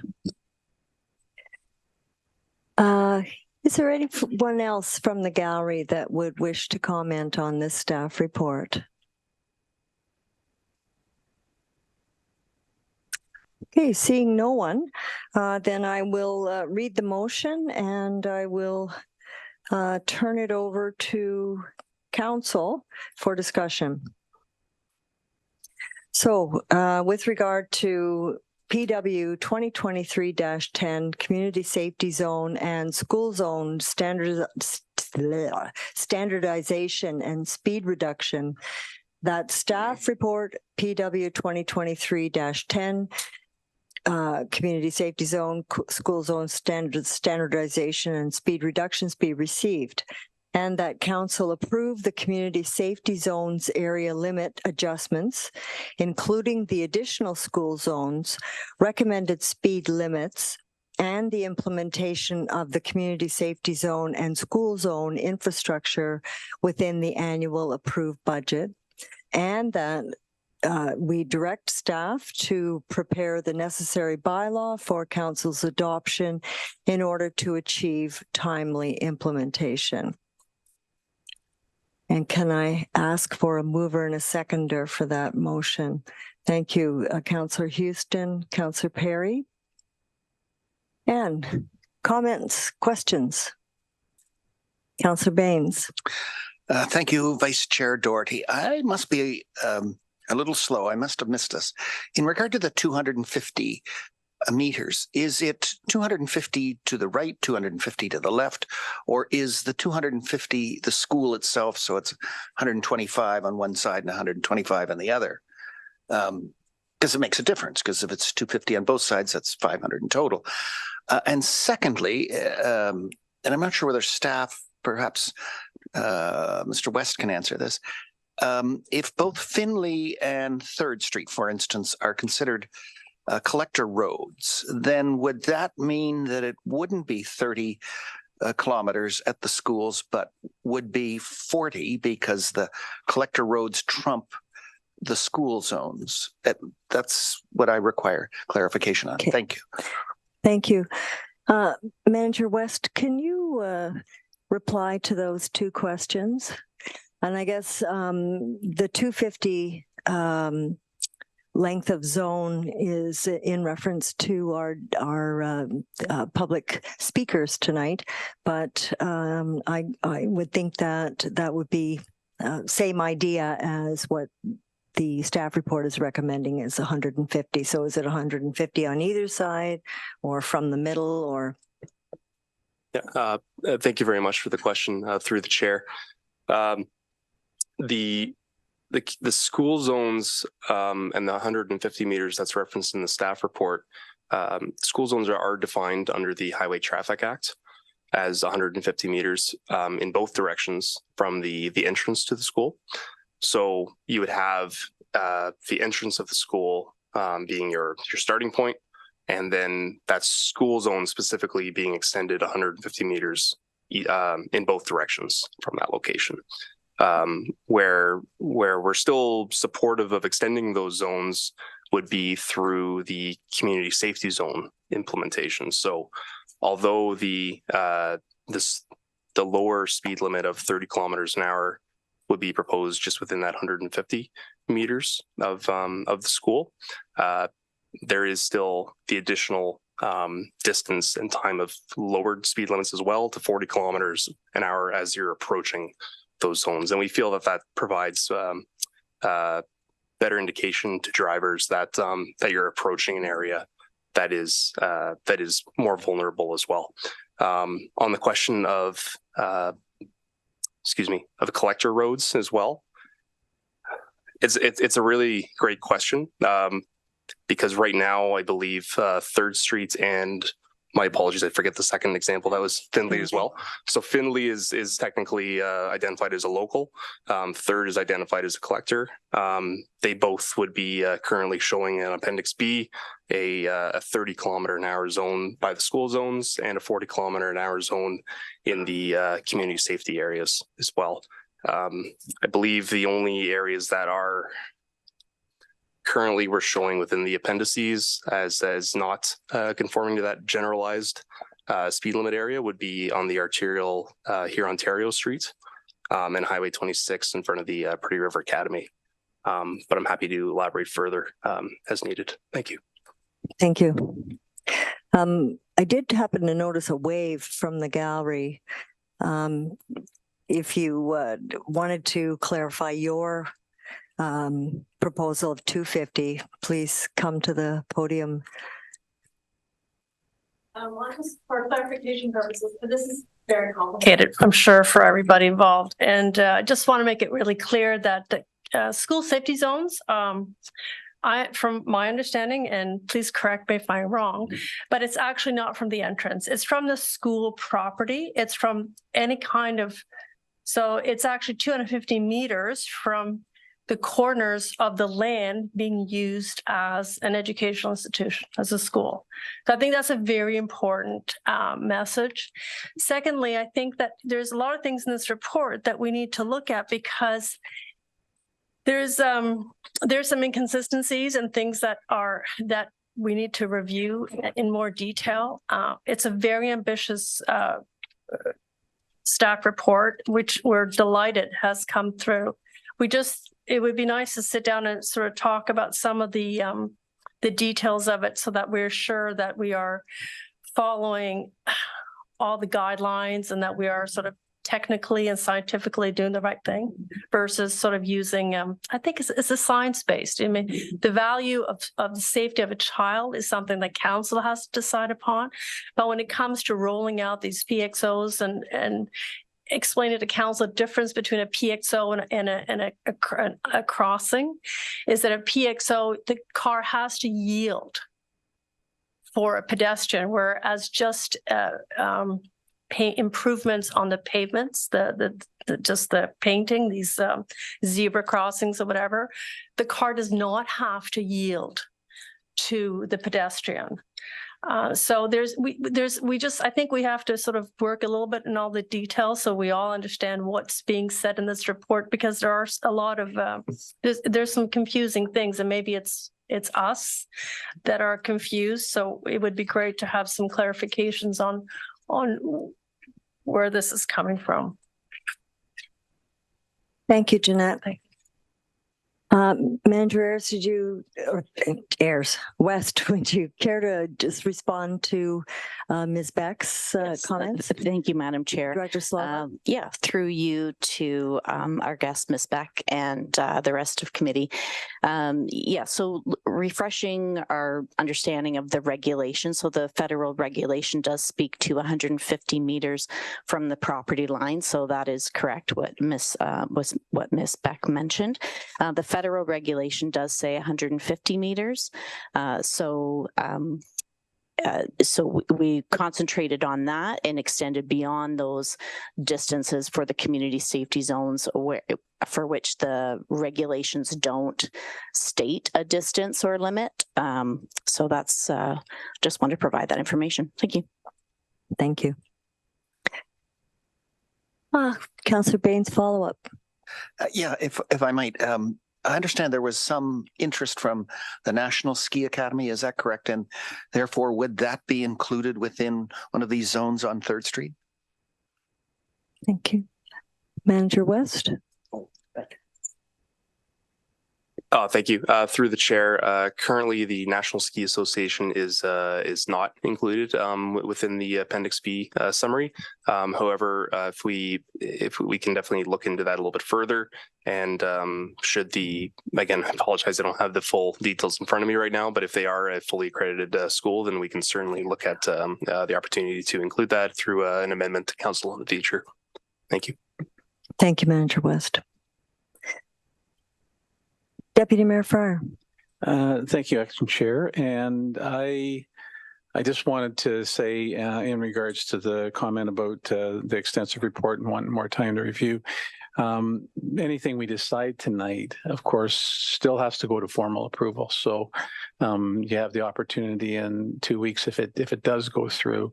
We may even send it back. We don't know yet, but we'd want to make sure that you had an opportunity to further present in a couple of weeks if necessary. But I also was a little confused on the 150 where its starting point was when I heard about the entrance, because I was thinking, well, what happens if there's 2 entrances? And now it makes much more sense, because I was also thinking, what happens if it's a wide school format or a thin school and deep? So that was helpful to get that clarification, because I think that's an important part of our consideration as well. So I didn't have any other specific questions. I'd be interested to hear the other comments as we proceed. Thank you. Thank you, Deputy Mayor. Any other comments? Councillor Perry. Thank you, Vice Chair. As everyone knows, this is very near and dear to my heart, and I was going to make a motion in the council meeting, but I wanted to, it was only proper that I waited till the report came out. I did a bit of writing yesterday, so if everyone can bear with me, I'm going to read it. Firstly, I'd like to thank Director Slama and Manager West for a great staff report in community safety zones. I think most of us will agree that vehicle speed in our public spaces is becoming a bigger issue as Collingwood grows. The number of cars that congregate around our schools at the start and end of a school day is shocking. I believe part of this problem is parents do not feel comfortable enough allowing their children to ride a bike or walk to school due to congestion, speed, and safety issues. One of my goals or wish list items is to change that mindset and help parents feel comfortable enough to let their children ride or walk to school as we did as children. I did a little informal research and drove from the stop sign at Lockhart and Day to the stop sign at Day and Kirby past Admiral Collingwood Elementary. I drove once at 40 kilometers an hour and another pass at 30 kilometers an hour. The difference in time to cover the approximately 400 meters was an unbelievable 9 seconds slower. Surely we could all spare an extra 9 seconds in our day, given the chances of surviving a vehicle pedestrian collision at 40K is only 60% compared to a survivability rate of 90% at 30K. As for parks, they're a hive of activity for our community, whether it's organized sports teams or just folks out for a day with their family. I think these public spaces and the people who use them deserve the same courtesy as school zones.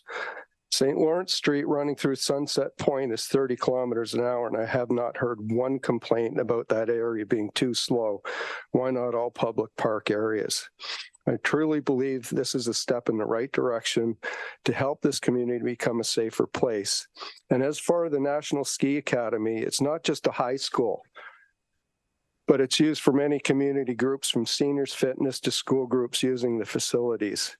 Therefore, I would like to bring forward a notice of motion. And you might have to help me with the wording on this, but that the current community safety school zone include all public schools and parks, including elementary, secondary, private, and publicly funded schools, be at 30 kilometers per hour. All local roads be 40 kilometers an hour, not in school and community safety zones. And the boundaries extend 250 meters and are enforced 7 days a week with no time limits. Thank you, Councillor Perry. Did that make sense? Okay. Yeah. Might need a little smithing, but yeah, I think we get the gist of it. Cool. Yeah.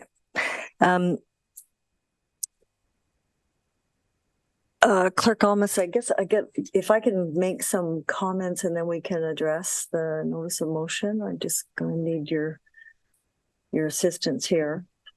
Like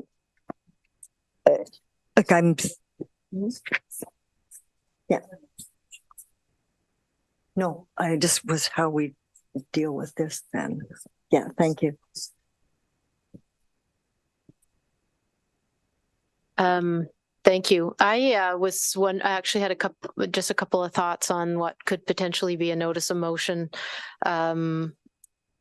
One was that I was wondering if, in fact, some of these might be amendments to the report, as opposed to a notice of motion that was outside of the report. There's a set of things that are related to community safety zones around schools. So that was comment number one. Comment number two is that we do already have direction from council to look at speed across the town and the potential to reduce speed. So there is actually an active contract on the operational plan looking at speed beyond schools and parks.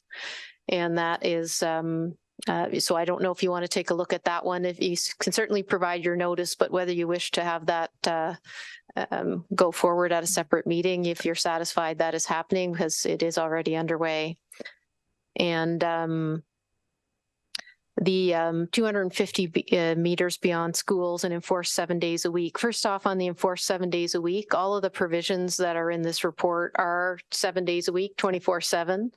The amount of enforcement that happens is related to the police resources and the priority, which would be an initiative of the Police Services Board in setting or changing priorities for police. And I know that there is already a certain amount of interest and focus on speed, particularly in school zones, by the police and the board. And the 250 meters beyond schools, I just wanted to be quite clear that in the report that's proposed here, there is 250 meters in each direction beyond all the schools that have currently been included.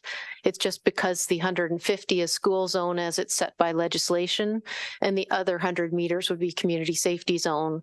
And there was some comments earlier on what the speed limits would be in each piece, but it is already 250 meters beyond each of the schools that's currently included. So that's a lot to pull apart, but I didn't know if some of it was amendment and some of it potentially was a separate notice of motion for some work that may be underway, is underway already. Thank you, CAO Skinner. So I guess what you're suggesting is that Councillor Perry could actually deal with his intentions today as an amendment to this motion.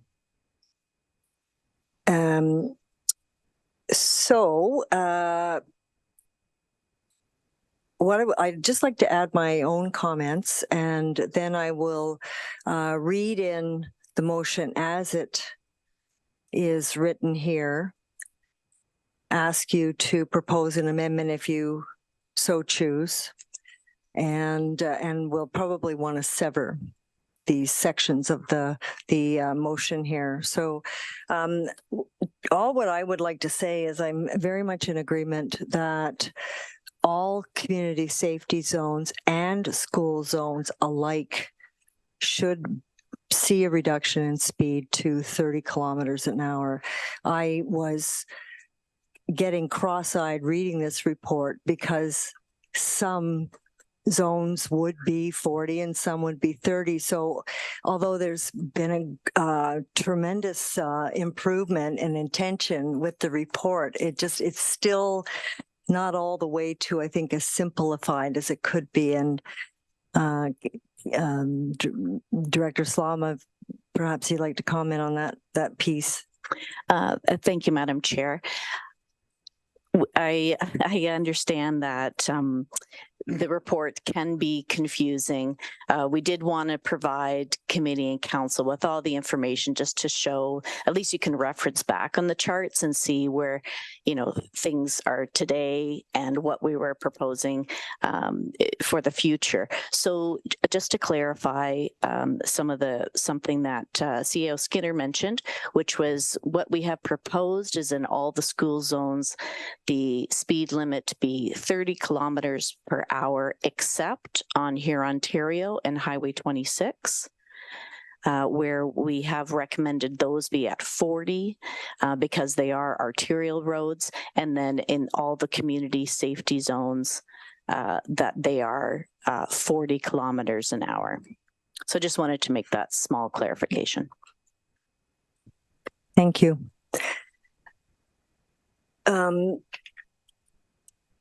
Deputy Mayor Fryer. Sorry, Acting Chair. If you're not finished with your comments, I'll just make one after you're done. I don't want to interfere. All right. And I think Mayor Hamlin also wanted to comment. Okay. What I'll do, if Mayor Hamlin is, do you have any comments? Okay, thank you. I'll just finish very quickly. I do understand the community safety zone speed and the school zone speed. I'm still suggesting, this is myself talking, that they should both be 30 just for absolute simplicity and safety. The other comment, I thought that there might be a road missing that should be considered as a community safety zone, and that is Raglan Street between Ontario Street and Hume. We did have a resident of Raglan Village come before council, I think it was about a year ago and a bit, asking for consideration of reduced speeds because the demographic on that street is primarily retirees, or as I've been told now, we call them boomers. And so they were requesting a reduction in speed. So I was wondering if that could be added. And those would be only my comments. Then Deputy Mayor, okay, then I'll turn it to the Mayor. Your comments, Mayor? Thank you. I had one question on the staff report, which was on is this image 2, which was the overall map. There was nothing in purple that I could see. My new eyes aren't as good as they used to be, which was the school zones. Was there another map I should have been looking at, or am I reading it wrong? This was, what page is this? Page 9.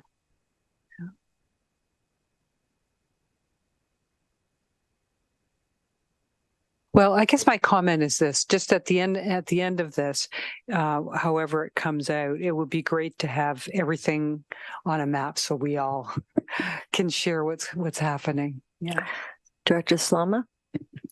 So I would recommend that people refer to the appendices because we have a much more detailed presentation and individual maps in the appendices that show what's being proposed and clearly identifies what will be the marked as a school zone and what will be marked as a community safety zone, as well as the speed limit signage. Okay, thank you.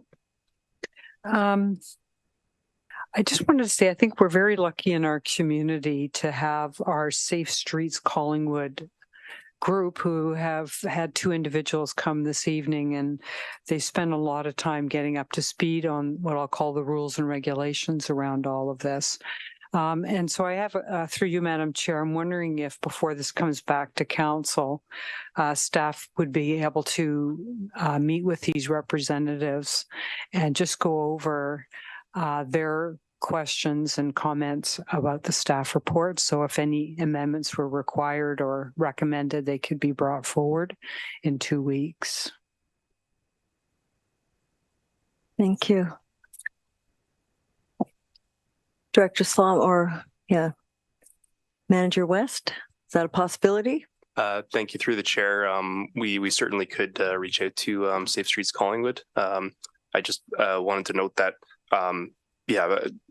sharing those thoughts as well, that we do have a very we're very happy that there's so much community involvement and taking this seriously as well. So but having said that, we have met with Safe Streets Collingwood in the past, not specifically on this report, but more just sort of generalized conversations regarding kind of some of the concerns in Collingwood. But if we want to, if that's the direction from council, we certainly will contact them and then have another meeting to discuss some of the specifics within the staff report as well. So thank you. Okay, that'd be great. I should have started, Madam Chair, by saying how very pleased I was to see the staff report. For 5 years, I think it would be fair to say I have been, hoping we would get to this happy place where we were looking at lower speed limits, hopefully across our community. I'm anxiously awaiting the report that's still to come.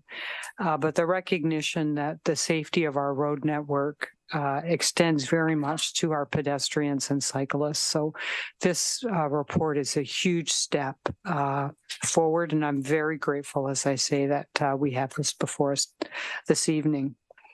So I'm not going to say anything more, but I wanted to hopefully turn this back after all the comments are had to Councillor Perry, Madam Chair, because I think if he could make these as amendments, I loved his suggestions and would like to see them come forward as part of the recommendation. So I won't raise them. I'll let him do that. Thank you. Good. Great. Thank you. Councillor Ring. Thank you, Vice Chair Doherty. I was getting back to where the confusion part that you started the conversation with. When I was reading the report, I was too, until you get down to the appendixes. The appendixes are really very clear on what the recommendations were coming from staff. And I don't think what Councillor Perry would like to see are too far wrong or too far off of what these are. So I'm going to agree with the mayor that I think if he wants to take a minute to see if there's just make some amendments to what's already here, we can maybe get it looked after. Thank you. Deputy Mayor Fryer. Thank you, Acting Chair. My thoughts are the same. It's another example of having a volunteer organization who put expertise to use and bring recommendation to council and assist us in trying to put the best thing together and assist our staff too. And I think it's something that we've utilized quite often in this town. And I think it's so important to help us try to get things right. And in that regard, I thought I had a pretty clear understanding of step down zones, and it's an issue that's been raised by the speakers. So I wondered if I could just, through you, ask for clarification about step-down zones. My thought was that we were going to be moving, when we're moving from 50, it'd be down to 40 and down to 30 in the community safety zone. Am I wrong in thinking that? And again, just as I said, maybe some clarification on exactly how that'll function. Thank you. Who would like to take that question?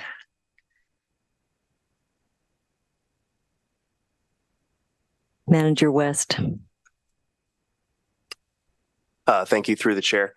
Yeah, the question was just to, again, just describe how those step down zones work and what the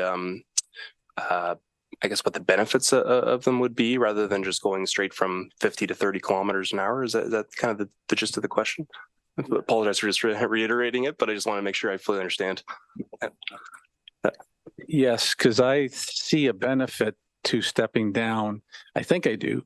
And it's the fact that going down to 40 sends a message to a driver that I believe generally results in a slowdown. But I do believe there's a tendency by many drivers to shortly after that pick their speed back up. If they see instead a 30 sign at that stage, it seems to me to be a better deterrent to that increased speed that drivers tend to do. So that's where I'm at right now.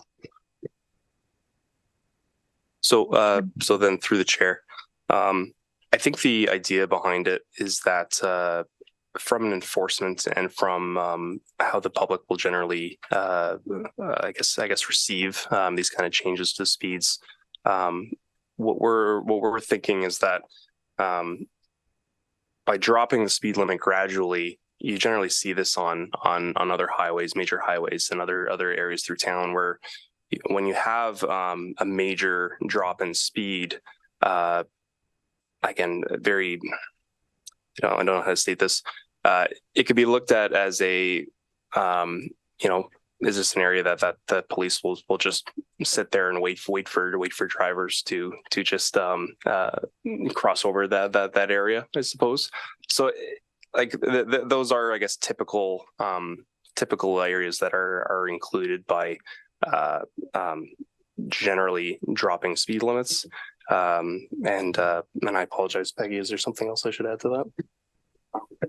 If I may, Madam Chair, I would just add that as I believe Deputy Mayor Fryer is potentially alluding to, right, a drastic change in speed can contribute to higher collisions when drivers aren't expecting it. So it is the step down approach is recommended and is practiced throughout Ontario and found to be effective. Thank you, Director Slama. Follow up?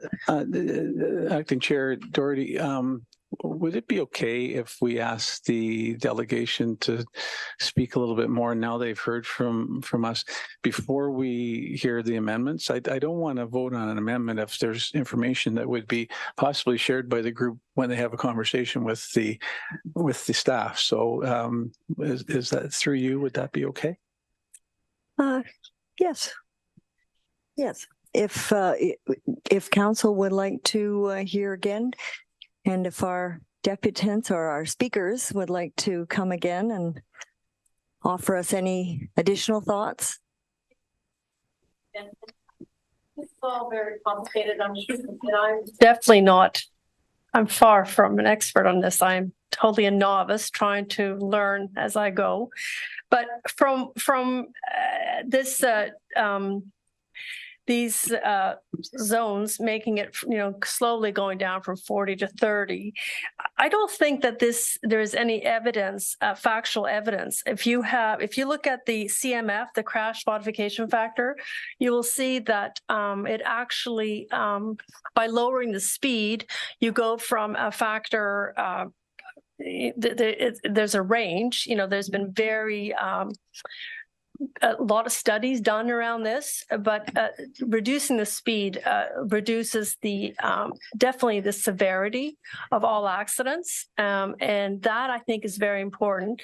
You did mention in your report that there is an increased chance of a rear end collision. And if you look at collisions, the rear end collision is actually probably the safest type of collision. And that only happens. So I think that you have to look at the evidence from many studies that have been done globally, and you have to look at the crash modification factor. And speed is a very significant modifier. So I think that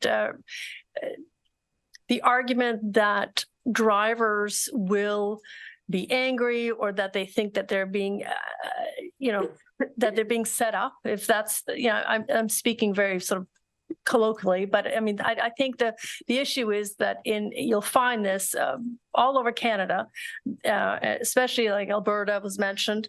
It is strictly when you enter a community safety zone or school safety zone, it's 30 kilometers an hour. Like whether you're going from 60 to 30 or 70 to 30, this is where you have to slow down. I think the message has to be clear, and we're all drivers, so we don't want to be angered and confused. Where's it 40? Where's it 30? It has to be very clear. This is when you arrive. This is when you're coming into a zone where you need to exercise caution. And it's very significant. I don't think any society spends a lot of time trying to give out tickets. I mean, we don't have the money for that. So going to the Police Services Board and say, could you monitor the speeds? It's very expensive. But I think if we see that there is a problem and just trying to modify driver behavior, these automatic speed controls that we can rent for free. I mean, we can sign a contract with one of these companies, which Barry has done, and it doesn't cost us anything. And then we can just start to modify the driver behavior.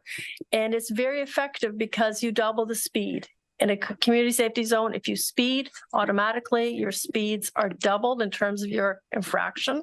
So that is very significant in terms of modifying. We're just asking drivers to modify their behavior. So I think it has to be a clear message that isn't, and also I think signage. I mean, we want to be, we're always concerned about our costs. So let's make the signage simple. Let's make it clear. Let's not have 3 different signs, because as it is today, we haven't done an audit, but we are doing that now with the speed studies, that we have an enormous variety of speeds throughout the same roads in town.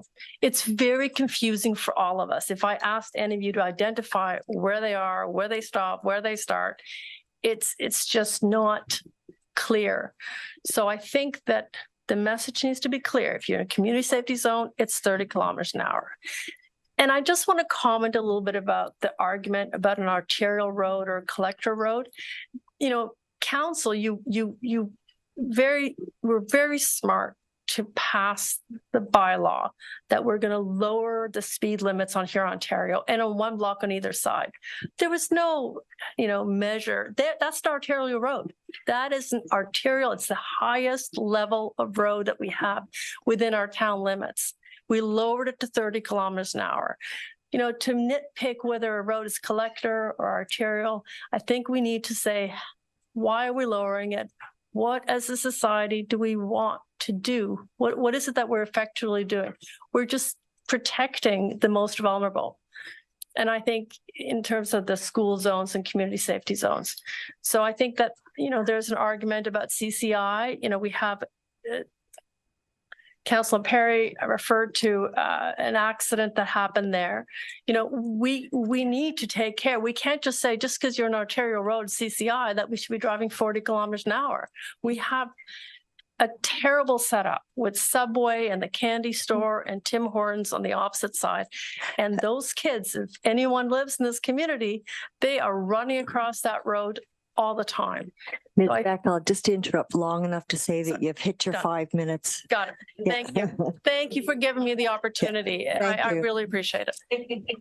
Thank you very much.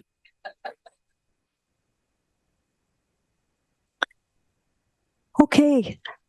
I think we're almost ready to take a look at the motion we have in front of us, but I did want to just turn to the CAO on my own behalf and just clarify that you stated that all of the reduced speed zones around schools are 150 school zone and then add another 100 community safety zone, so that in effect we have the 250 for school zones. Yes, that is correct.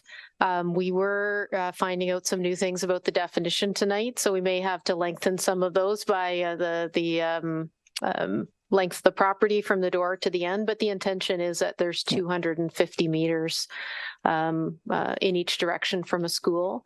I did get a note that I had said something that wasn't entirely correct. However, I had said there was 24/7 speed requirements, and there is actually variable speeds on Highway 26 in here, Ontario. Those are not 24 hours a day, 7 days a week. While I'm speaking, I did want to say one more thing related to the conversation that's happened, and that is an assessment of all parks. We wouldn't be able to get that back to you by the time that council comes forward. That may need to be a separate direction, or potentially rolled into via separate direction the speed study, for example. In my opinion, I'd prefer to see what you would like to see done in this report, proceed promptly, and then follow up with any other analysis that you would be interested in, if all parks are of interest, not only the ones we've already analyzed. Okay. All right. Let's have a look at this.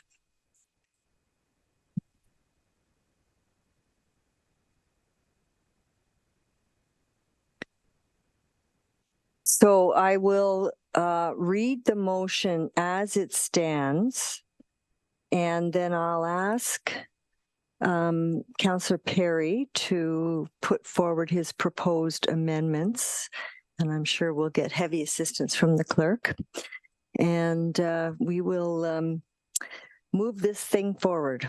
So that staff report, PW 2023-10, Community Safety Zone and School Zone Standardization and Speed Reductions be received, and that council approve the Community Safety Zones area limit adjustments, including the additional school zones, recommended speed limits, and the implementation of the Community Safety Zone and school zone infrastructure within the annual approved budget, and that we direct staff to prepare the necessary bylaw for council's adoption in order to achieve timely implementation.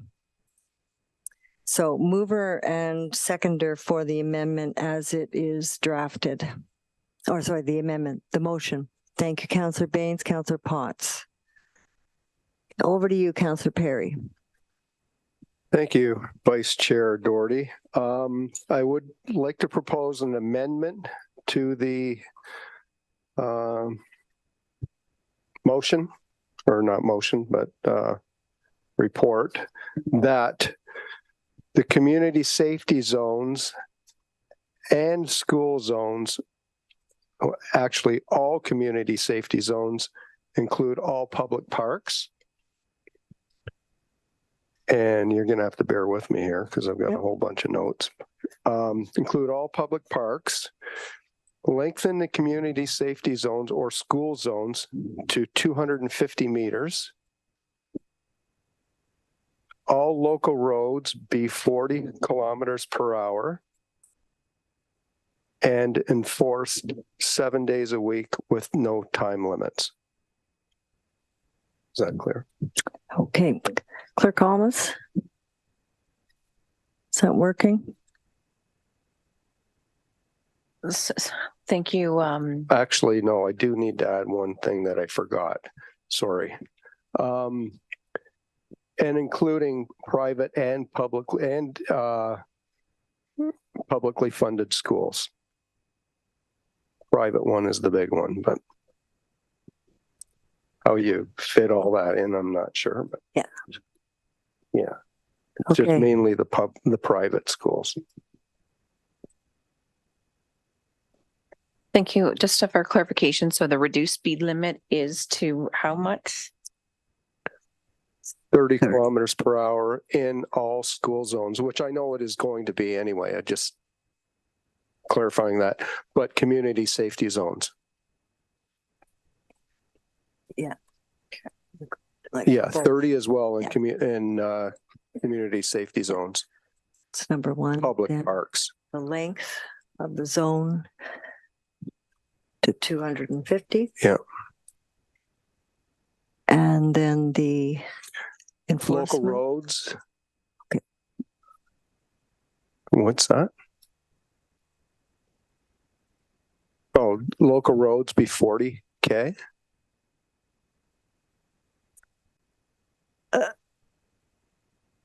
I think that was the public part where staff are still working on a town-wide speed study, so that we could I didn't think hold that intention until that comes forward. Councillor Ring? I think in Appendix B, the recommendation is that what he means by local roads are just your average street in town. And I think they're all identified as 40 that I can see on Appendix B, unless I'm wrong. I don't mean it arterial roads. Those, yeah. No, it's part of the recommendation in the staff report, isn't it? Isn't that what we're voting on? No. Director Slama? Just thank you, Madam Chair, through you, just if it helps with clarification. So yes, all the local roads, the recommendation is 40 kilometers an hour for the community safety zone, 30 kilometers an hour for the school zone, on all of the local roads. And if I may, I just wanted to mention that I would like to get confirmation on if we can extend the length of a school zone beyond 150 meters, because the federal regulations do say 150 meters. And I did hear Councillor Perry request for the school zones to be 250 meters. So we would need to check that. We would need to confirm our ability to do that. Okay. I gotta get a clarification here. Did you say all local roads outside of community service or community safety zones is going to be 40 as well? Through the chair to Deputy Mayor Fryer, no, we are looking at that for a town-wide speed reduction study. Thank you. Yeah, well, that was part of my amendment anyway. So, yeah, we're so far into this, I'm getting confused where we are now. And include private schools, if that's not already in there. So I wonder, with regard to the request for 250, so we intention to reduce the speed to 30 in all community safety zones and all school zones, private schools and public schools, and the length of the zone be extended to 250 meters pending staff confirmation of our ability to do so. What do you think of that? I'm just putting words in your mouth. No, I need all the help I can get, so I appreciate it. Thank you.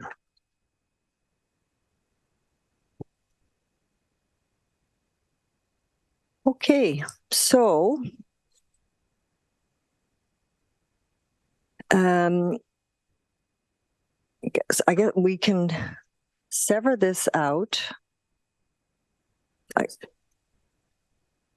Just before we sever? Do it all. It's amendment as one, and if the amendment as one passes. Then we can just, okay, great. Okay, so you a mover and a seconder for Councillor Perry's amendment. I assume Councillor Perry will move and Councillor Houston will second. Okay, so any other discussion? Deputy Mayor Fryer. Thank you, Acting Chair Doherty.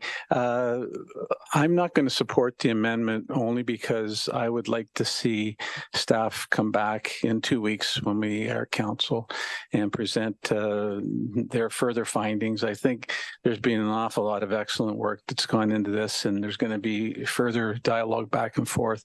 And I'm not going to try to complicate that process at this point in time.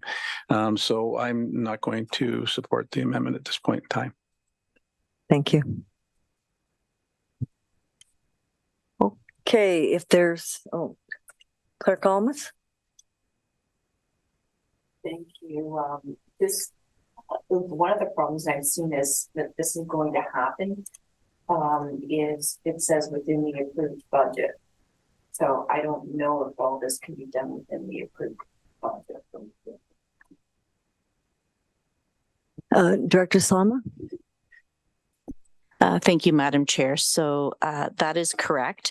What we had presented in the report was we did bring forward the list of recommendations and suggested that we would work to achieve them as best possible within the budgets brought forward for council approval annually. So we mentioned that we had brought forward $100,000 proposed in the 2024 budget, and that we would do as much as we could within that. We also mentioned that the implementation of additional PXOs would fall under our crosswalk, a separate budget, which at this time we were looking at implementation of 1 a year, 2 if the budget allows, but we do have a set budget for that. Broadening the implementation of these zones to all community parks, including some of the smaller neighborhood parks, does increase the scope, which of course increases the budget, not just initially, but again, just for council to be mindful of budgets going forward. So, we have suggested we have placed in the report that work be done within the budgets that are approved by council. So I think, Clerk Almas, we could continue with that because we're still being guided by the approved budgets annually. But increasing the scope, it obviously does increase the time and the effort and the resources and the dollars. Thank you. Councillor Perry. Well, thank you, Vice Chair. I do understand that it is going to add dollars to implement all this as far as budget goes, and I don't for 1 second expect this to happen overnight. I know it might be a couple-year process or more, but I do understand that. But I harken back to how important it is to keep our kids safe. And if it costs a few dollars more, I mean, I'm very comfortable with that. I mean, perhaps we can find other ways to cut some money, but anyway, this is extremely important in my opinion. Thank you. Thank you, Councillor Perry.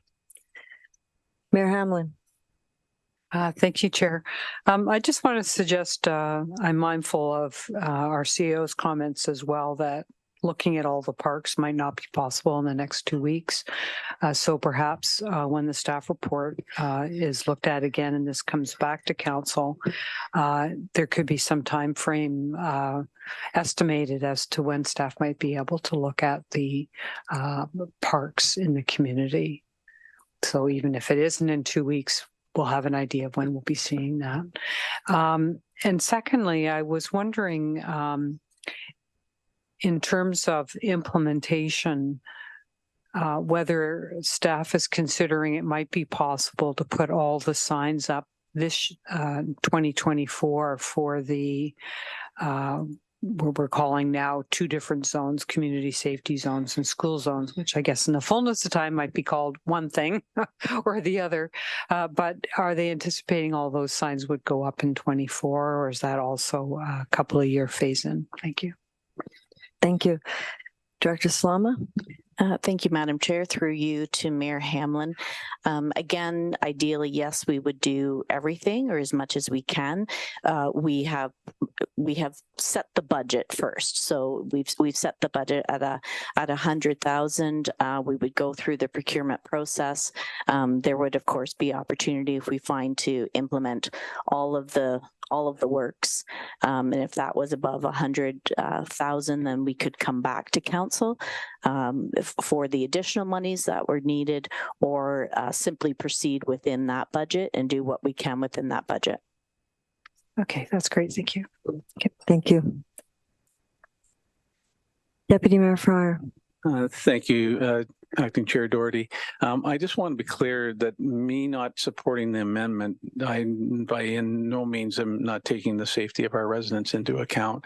I'm simply saying that nothing would happen until we formally pass in 2 weeks. I'm going to wait until I see then, because I fully expect that there may be amendments that we have to make then. So I just want to be clear that I'm supportive of it all.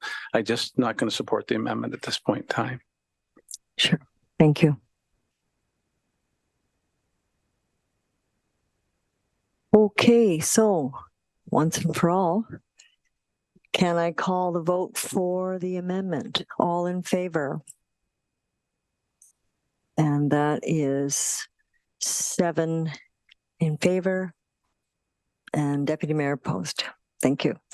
Okay, and then we will pass then the proposed motion as amended.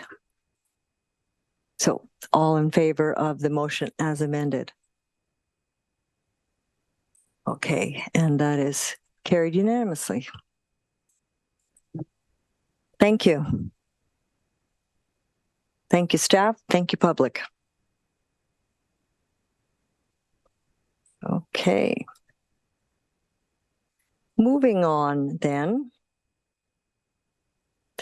we have a staff report with regard to 560, 580, and 590 6th Street, official plan amendment, zoning bylaw amendment, and draft plan of subdivision. And I will turn it over to staff for a presentation. Thank you very much, Vice Chair.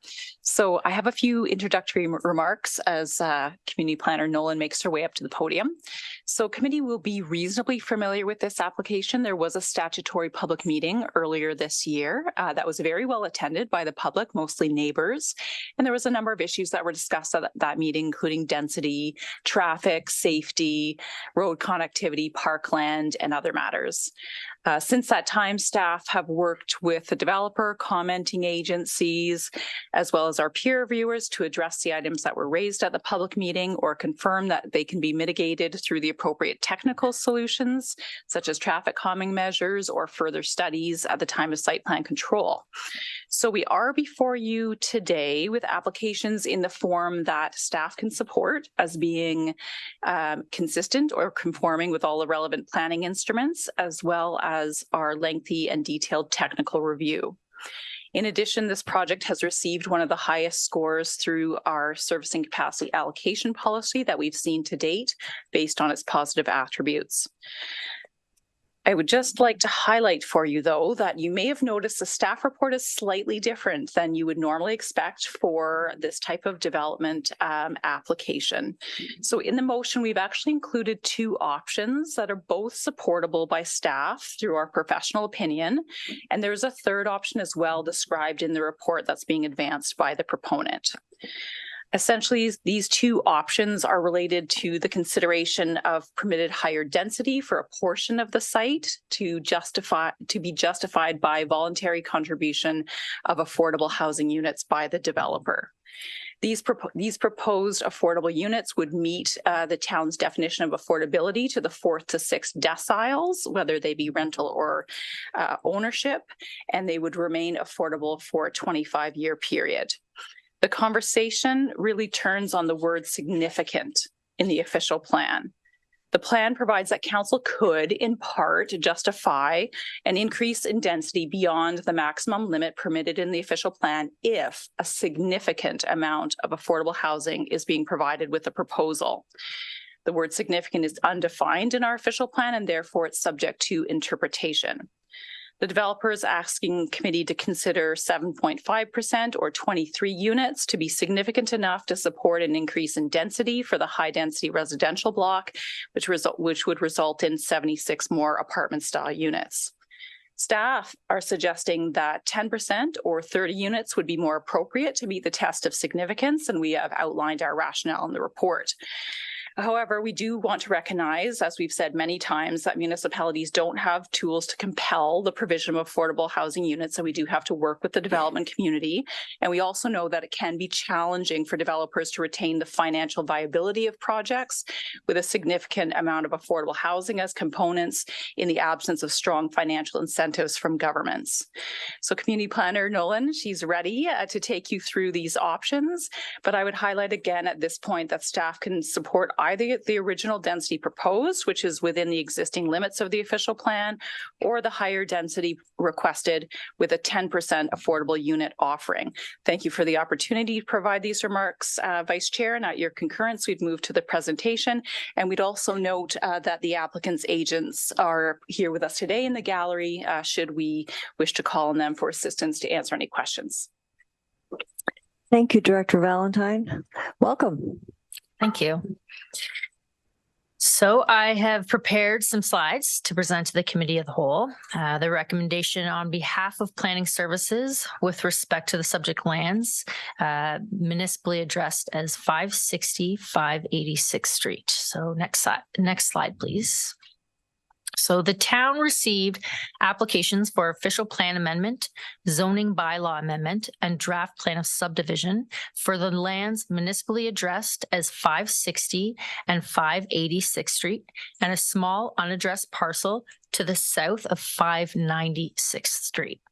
The subject lands are adjacent to the existing Creekside subdivision to the south, an industrial self-storage parcel to the east, Black Ash Creek to the west, and an industrial plaza to the north. Next slide, please. I'd like to provide a bit of history on this file because it is a little bit more complex. An official plan amendment, a zoning bylaw amendment, and a draft plan of subdivision were approved by the Ontario Land Tribunal back in 2019. So this file has come before us in the past. The west half of the subject lands that included 586th Street and the unaddressed parcel were subject to those applications. The draft plan lapsed in November of 2022.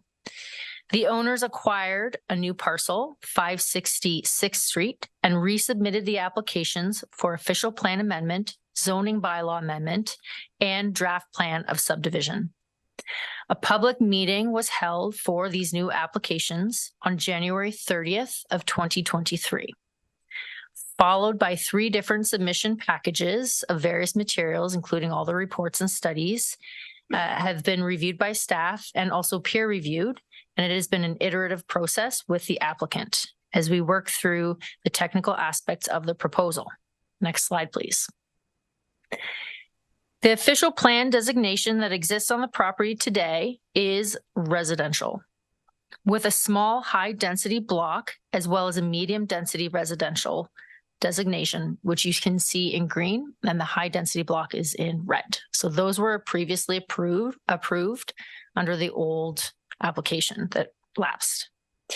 The medium density ranges from 20 to 55 units per hectare, and the high density ranges from 55 to 120 units per hectare in our official plan. Next slide, please. The applicant is proposing to redesignate 2 parcels to recreation. One is for a municipal park. The other is for a development buffer required by the Nottawasaga Valley Conservation Authority, adjacent to the lands that they own, adjacent to the Black Ash Creek.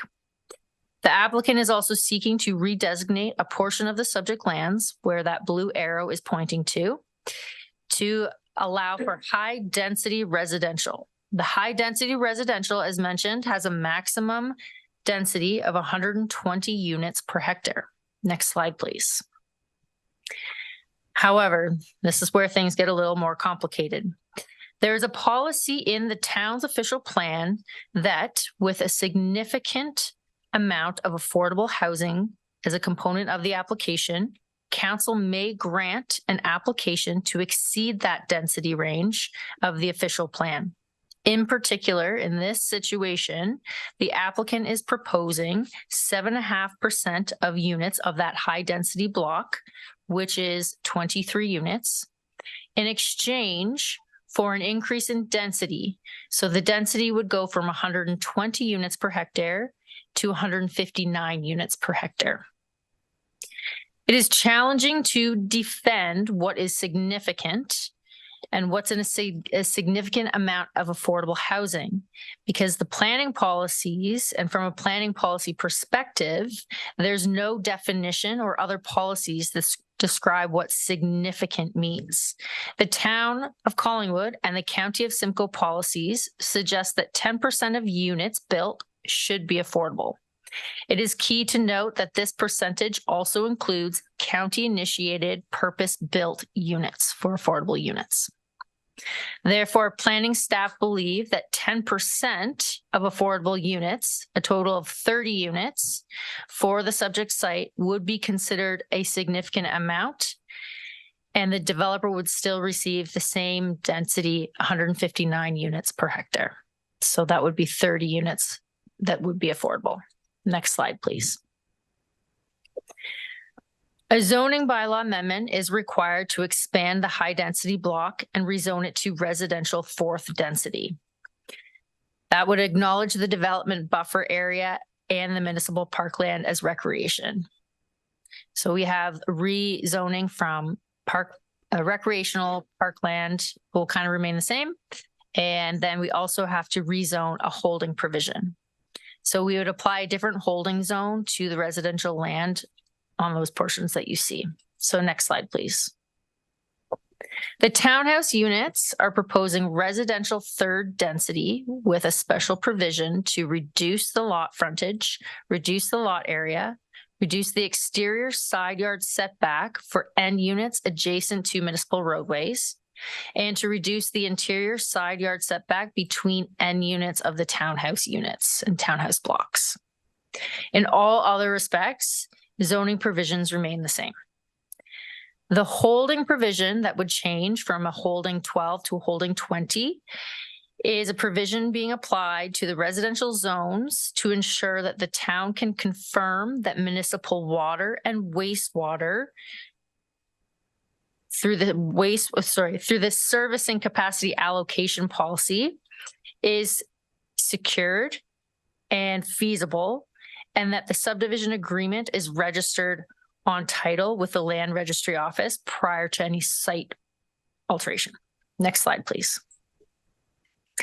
The effect of the OPA and ZBA applications are to achieve a complete community by creating a mix of housing types, providing more housing, and connecting a community through recreation and municipal roadways. Providing an efficient use of land by implementing a higher density for more homes and a compact and logical expansion of municipal services. And if the option is supported by council, a commitment to affordable housing units for the community. Next slide, please. The applicant has also applied for a draft plan of subdivision. They're seeking an approval of the draft plan that also includes a list of draft plan conditions.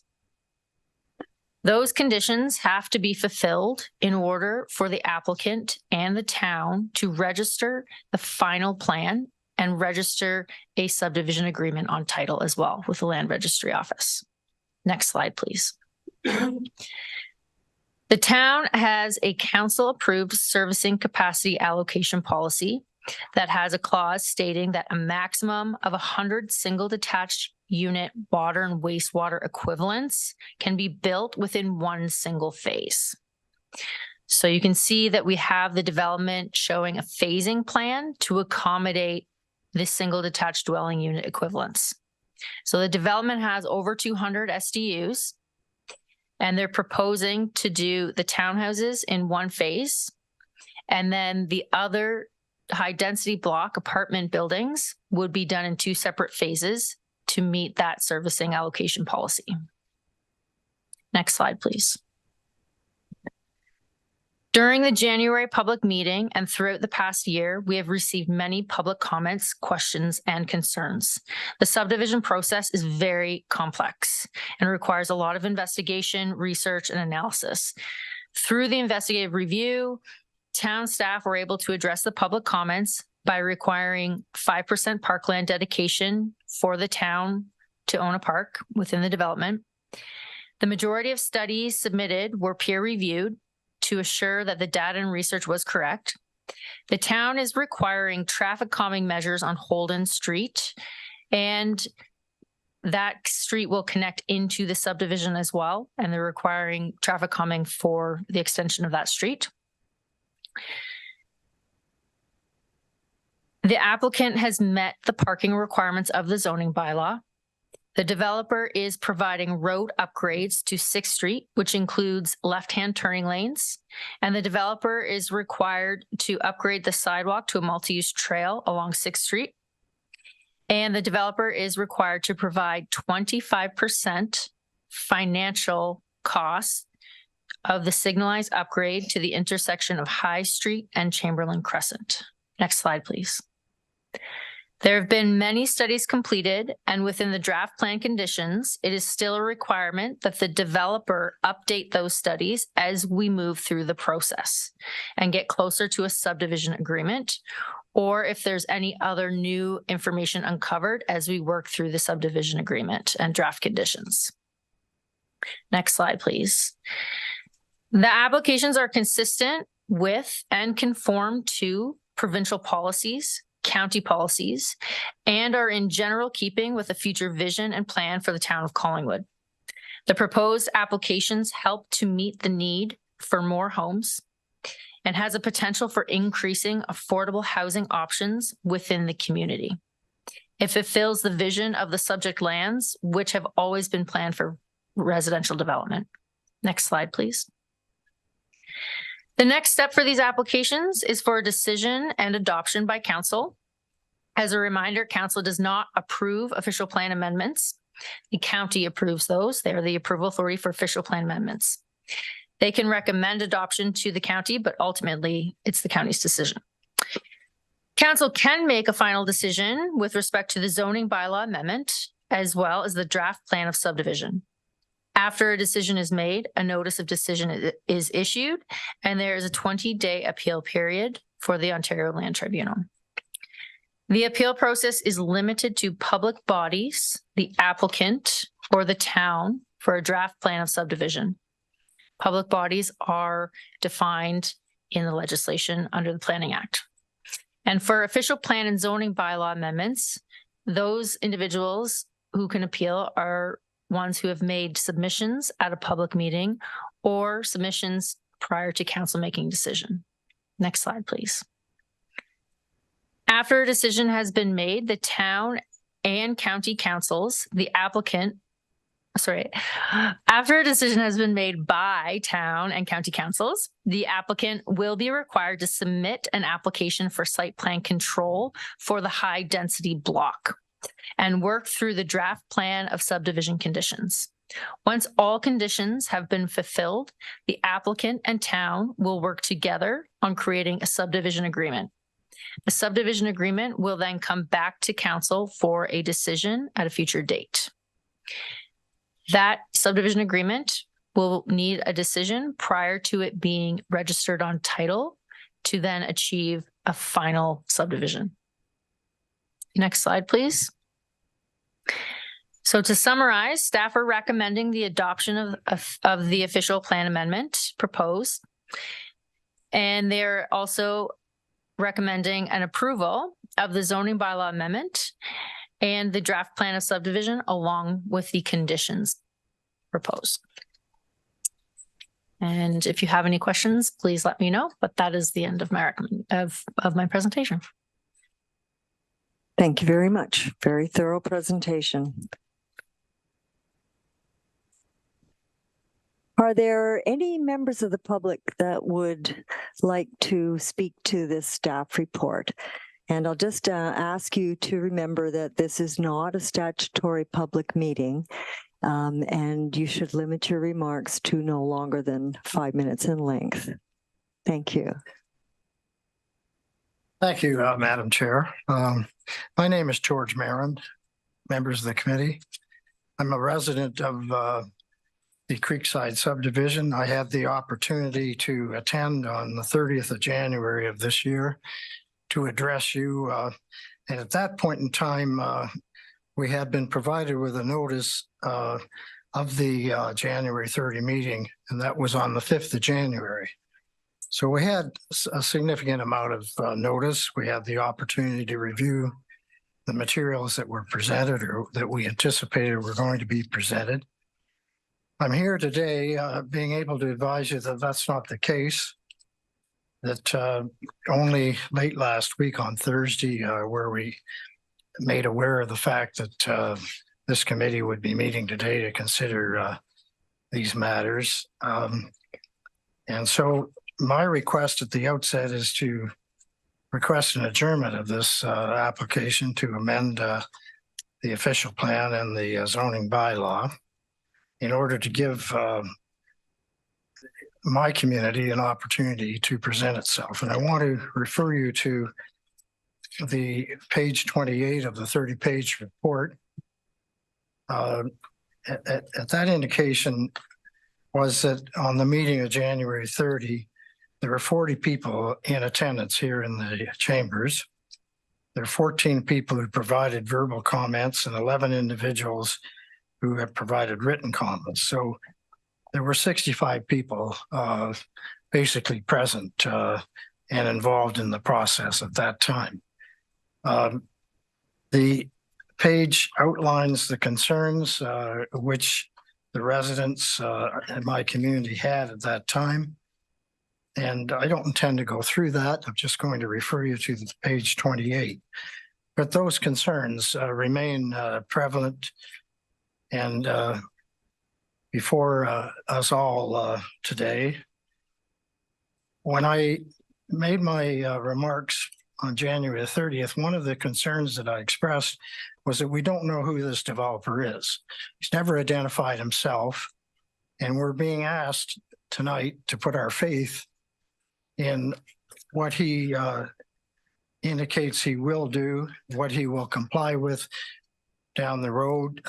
There are some 82 conditions, which I'm told privately isn't perhaps all that exceptional. That's a lot of conditions to entertain and comply with. There is, in my respectful view, an increase in density here under the guise that we're going to get involved with affordable housing. They're not accommodating affordable housing or absorbing that. They're adding on the 30 units in one case or the 23 in the other, depending on the 10% versus 7.5% in reference to what constitutes substantial. They're adding that on and they're not absorbing it. It's being presented, in my respectful view, as a bit of a red herring. And I don't think that we should be falling for it in circumstances when we have no idea of the track record of this developer. We don't even know who he is or she is or the corporation. And I go back some distance in time in the town where we used to refer to the gray elephant out at Sunset Point, a building that sat for a prolonged period of time. I was going to say a decade, but I'm not able to reference that, but it sat for a significant period of time. And the elements obviously played on it, and there was no activity whatsoever. It was a source of intense embarrassment. So the issue still remains. Mr. Mayor, I'm just going to tell you that you're got 1 minute left. Just want to wrap it up. I'm just going to close. Good. Perfect. I don't intend to get into everything there. As I say, the concerns that we expressed on January 30 have been listed. They remain, as I maintain, outstanding, and they haven't been. We haven't been given a reasonable opportunity to come forth. I mean, we've been subject to a very polished address that's been put forth. And how do we respond to that in the circumstances of lack of notice that we have? And it's a significant, we have a right, I suggest, to having adequate notice in order to continue to address the whole issue of this subdivision. And that has not been provided. So thank you for hearing me. Appreciate it. Thank you, Mr. Marin. Director Valentine, I was wondering if you could speak to the concern about notice and also the fulfillment of conditions. Thank you, Vice Chair. I certainly can. As council would be aware, notice is required for a public meeting under the Planning Act, and that's very well defined in terms of how many days the public would have in advance of that type of meeting. In respect to notice of a staff report being advanced for consideration of a decision by council, there is no requirement under the Planning Act to provide notice. However, the town does have a procedure to go above and beyond our legislative requirements. And as soon as the staff report is available and posted publicly, we do provide a courtesy notice to those who have provided their email through either written correspondence or at the previous public meeting. So that was done in this case. Those who have also provided their email or address will get a notice of decision, which would allow them to exercise their appeal rights should they wish on the applicable applications. What was the other piece you wanted me to address? Fulfillment of conditions. Oh, yes, yeah. Certainly. And I think I'll go a bit broader to start, is that staff are professional planning staff as registered professional planners are ethically bound to make a recommendation to you as our council, what is good planning and what is good planning considerations. We are not able to consider who the developer is or who is advancing the proposal. We can only look at the proposal in front of us. And I would suggest one of the concerns raised that we're acting on faith, but that is the purpose of the conditions of draft approval, as well as the required development agreement at the subdivision stage, is to ensure that the developer does make good on their commitments as well as the town requirements. So we do have that embedded within the approval. Thank you very much. Well, certainly. Yeah.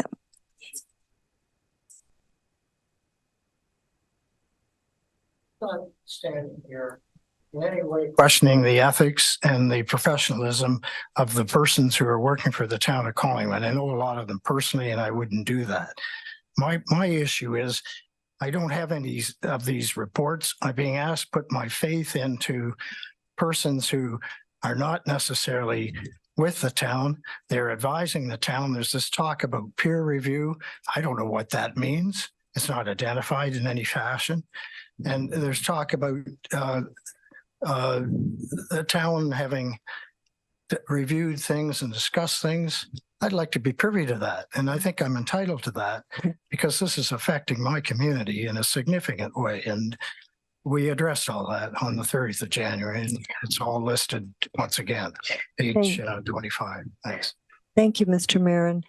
So, and the director will correct me if I'm wrong, but all of that information, all of the studies, if you choose to read them, they're all available on the town website, on the planning and building section. Yeah, I appreciate that, but we need an opportunity, some time in order to review that. And that's the problem. We can't come here tonight and address issues that may very well arise. I mean, obviously, and this is the third bite of the apple that this developer has taken. Suddenly he's changed this application. This isn't the application that was present on the 30th of January of this year. I mean, and I don't need to address that because you're nodding. And, you know, it was set out in the words of the applicant. Thank you. So this was actually intended to improve what we saw on January 30th. Well, that remains to be seen, I suggest. Right. Yeah. And the clerk reminds me that this is committee of the whole meeting and that this will come back to a council meeting for final approval of the draft plan of subdivision on December 18th. And Sarah wants to send me home. Thank you. Thank you, Mr. Marin. Is there any other member of the public that wishes to speak to this staff report? And again, I remind you that this is not a statutory public meeting. Good evening. My name is Doug Mitchell. Myself and my wife live at 47 Chamberlain. We back onto this new subdivision. The issue of notification of meetings, yes, I realize this is not an official public meeting, but we all provided comments a year ago, and the developer and the city have consulted and provided feedback, but we have not had a chance to review that detailed backup. That's all we wanted to do, that opportunity. So thank you for giving us that opportunity today. One thing I should mention in passing, and this has nothing to do with the developer, is the Black Ash Creek. Unless you get rid of those beavers, you're going to have a major problem for drainage. But that's another issue. Affordable housing. This time around, Parkland, and I congratulate the developer on this, has been upgraded and affordable housing has been added. One needs to remember that affordable housing will only be after the tall townhomes have been built and not the other way around. What is unclear is whether the developer will be renting out these units or selling the affordable units with the rental restrictions in place to investors who would then rent out the units. How will this actually operate? And where will these rental units be located? Since the developer apparently will not pay development fees for affordable housing, will the residents of Collingwood have to absorb this? No one knows this at this point in time. Previous submission. This is an issue relating to drainage. And I commented upon this in my last presentation. As far as drainage commentary on the Planning Department report presented today on page 29 says a drainage easement and identified outlets are required to ensure the site is properly drained internal to the site or through appropriate outlets. I wonder, what are they referring to when they say appropriate outlets? Are they referring to the outlets of Creekside's drainage? I would think one subdivision would stand by itself. Proper analysis. In the previous application, there were matrices. They analyzed everybody's point of view.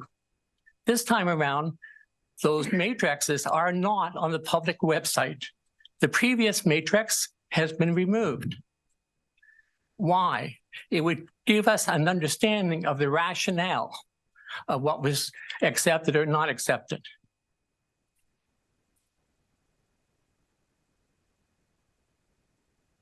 I'm not saying the planning department or the developer has any ill intent, but all we want to do is understand the reason why some of our concerns have not been addressed. Now, that's my presentation. One of our other members could not attend, so I'm using his 5 minutes, not mine. He went through the analysis, and I have provided a letter to the city relating to our concerns. One of our members is refereeing a basketball game today, so he could not come out.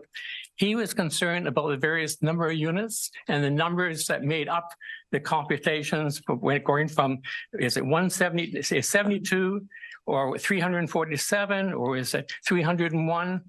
And I would like to give this to staff to try to answer his questions. My only concern is if you want to have the affordable units and we have high density in this area already, why not just include that in the original application and just allocate 17 units for that purpose? Just a consideration. As well, my neighbor, this is Michael Ogden. He's at 35 Chamberlain Crescent. He has previously given representation. He provided some environmental commentary. I'm not going to go through the details, but I have given a copy of this report for the city clerk. Thank you. Thank you very much, Mr. Mitchell. Okay. And you still did it under 5 minutes. Anyone else from the gallery wishes to speak to this staff report? You have 5 minutes.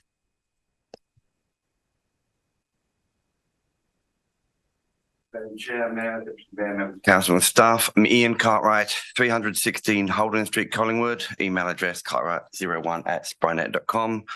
I spoke at the public meeting in January this year and provided detailed follow-up in writing shortly after. I repeat the same disappointment and frustrations as Messrs. Marin, Mitchell and Nolinik, who spoke previously on notice. It's interesting that of the many valid concerns of Creekside development, the response of the town was actually to increase the number of units being put forward rather than decrease it. Staff report P2023-30, which forms the basis of the recommendation, includes statements represented as fact or of reasonable opinion, but which have not been afforded opportunity for external scrutiny by those who have previously expressed concerns. It's entirely reasonable that we be afforded that opportunity. In the interim, I draw attention to the following. With respect to the proposal put forward to the council for adoption, there is inconsistency between the report and the proposed amendment. A proposed amendment specifies only 2 4-story buildings. The report acknowledges after ridicule last time that there was 4 buildings.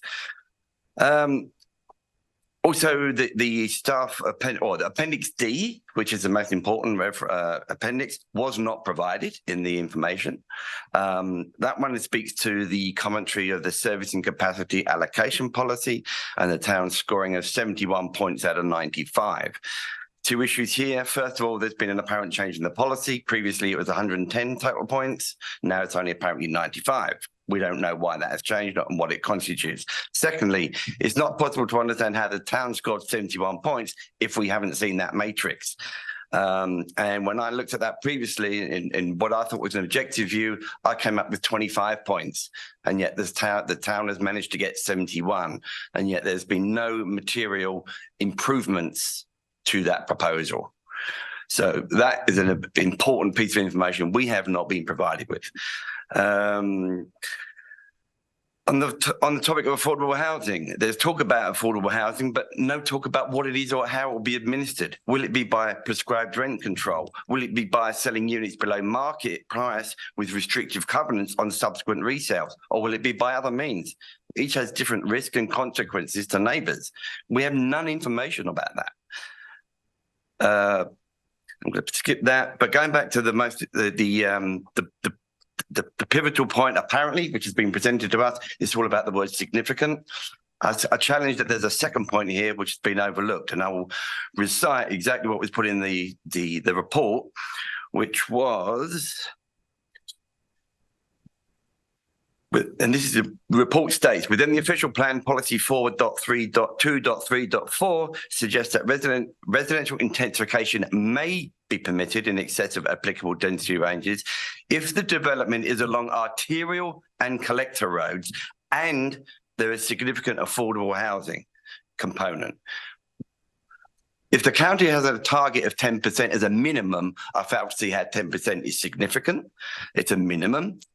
But moreover, if you consider that the requirement is for it to be along arterial or collector roads, it is, in my mind, reasonable to interpret that the access to and egress from that development be via those arterial roads.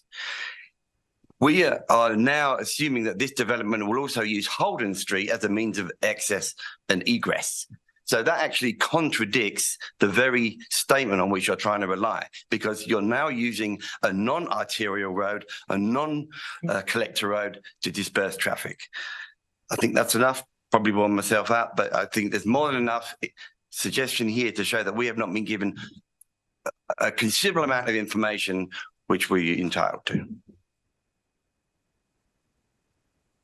Thank you very much.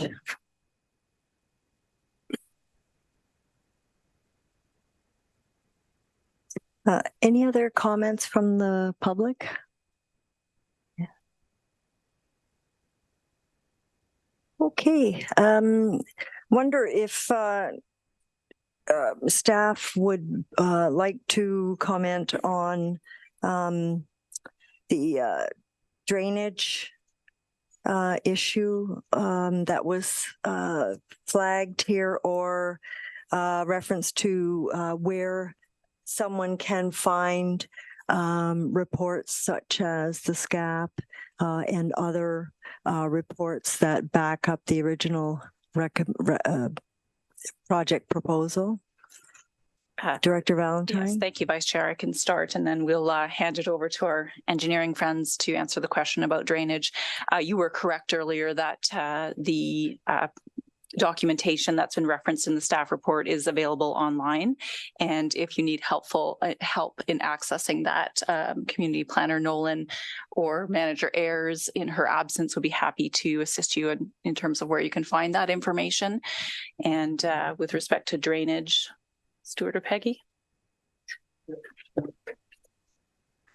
Through the chair, I believe the question on drainage was in regards to where is the water going and what is the appropriate outlet for the proposed subdivision. Yeah, that's correct. So generally speaking, in that regard, this is all outlined within the stormwater management report that was provided as part of the subdivision. There are two main stormwater outlets I'm going to generalize here a little bit, but for approximately half of the subdivision, and including the half of the apartment buildings as well. One of the main stormwater outlets is directed towards the Black Ash Creek along the proposed cul-de-sac. I believe it's on Street B. So that is one proposed stormwater outlet, and that stormwater is treated through what's called an oil or grit separator. The second proposed outlet is through the existing storm sewer system on Holden Street, and ultimately outlets into the stormwater management pond at 6th and High Street.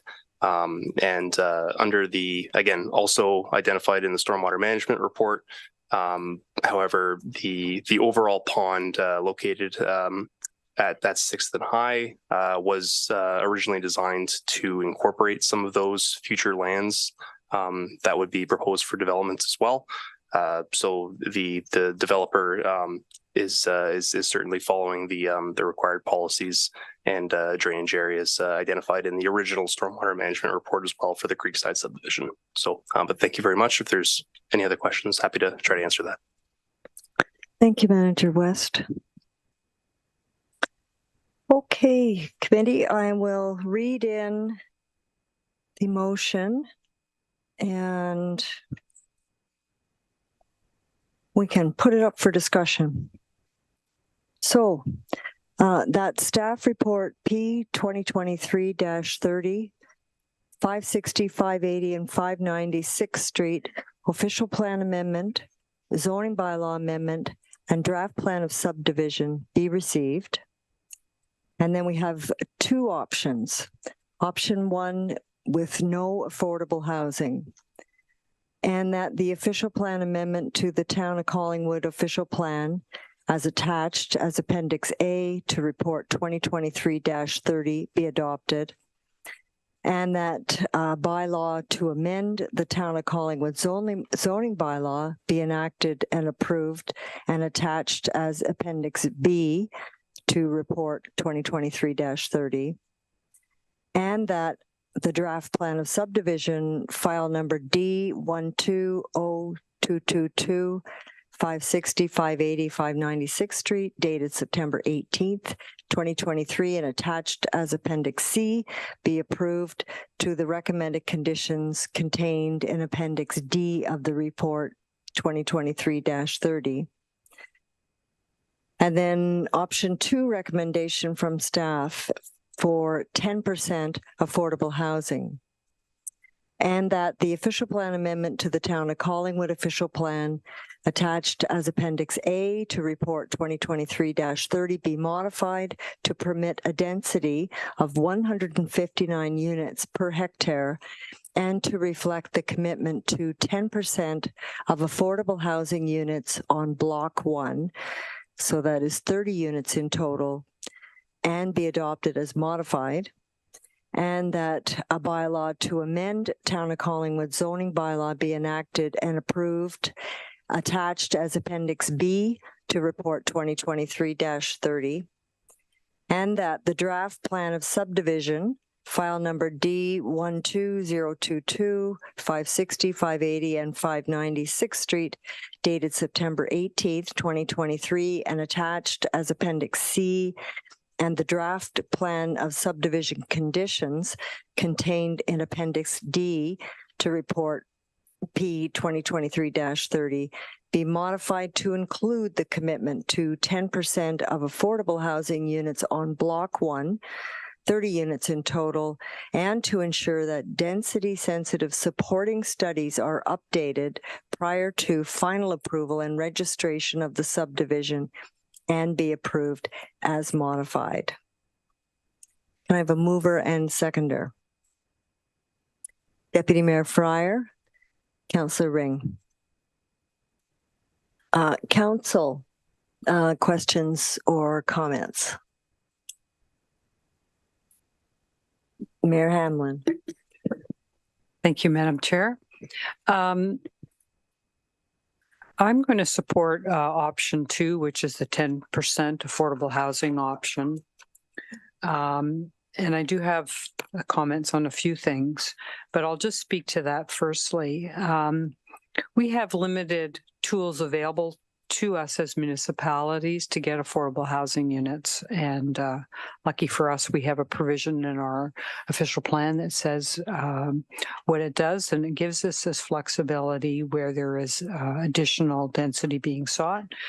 I have been thinking about whether this 7.5% is considered significant. Honestly, I don't think 10% is significant. However, I'm going to support it.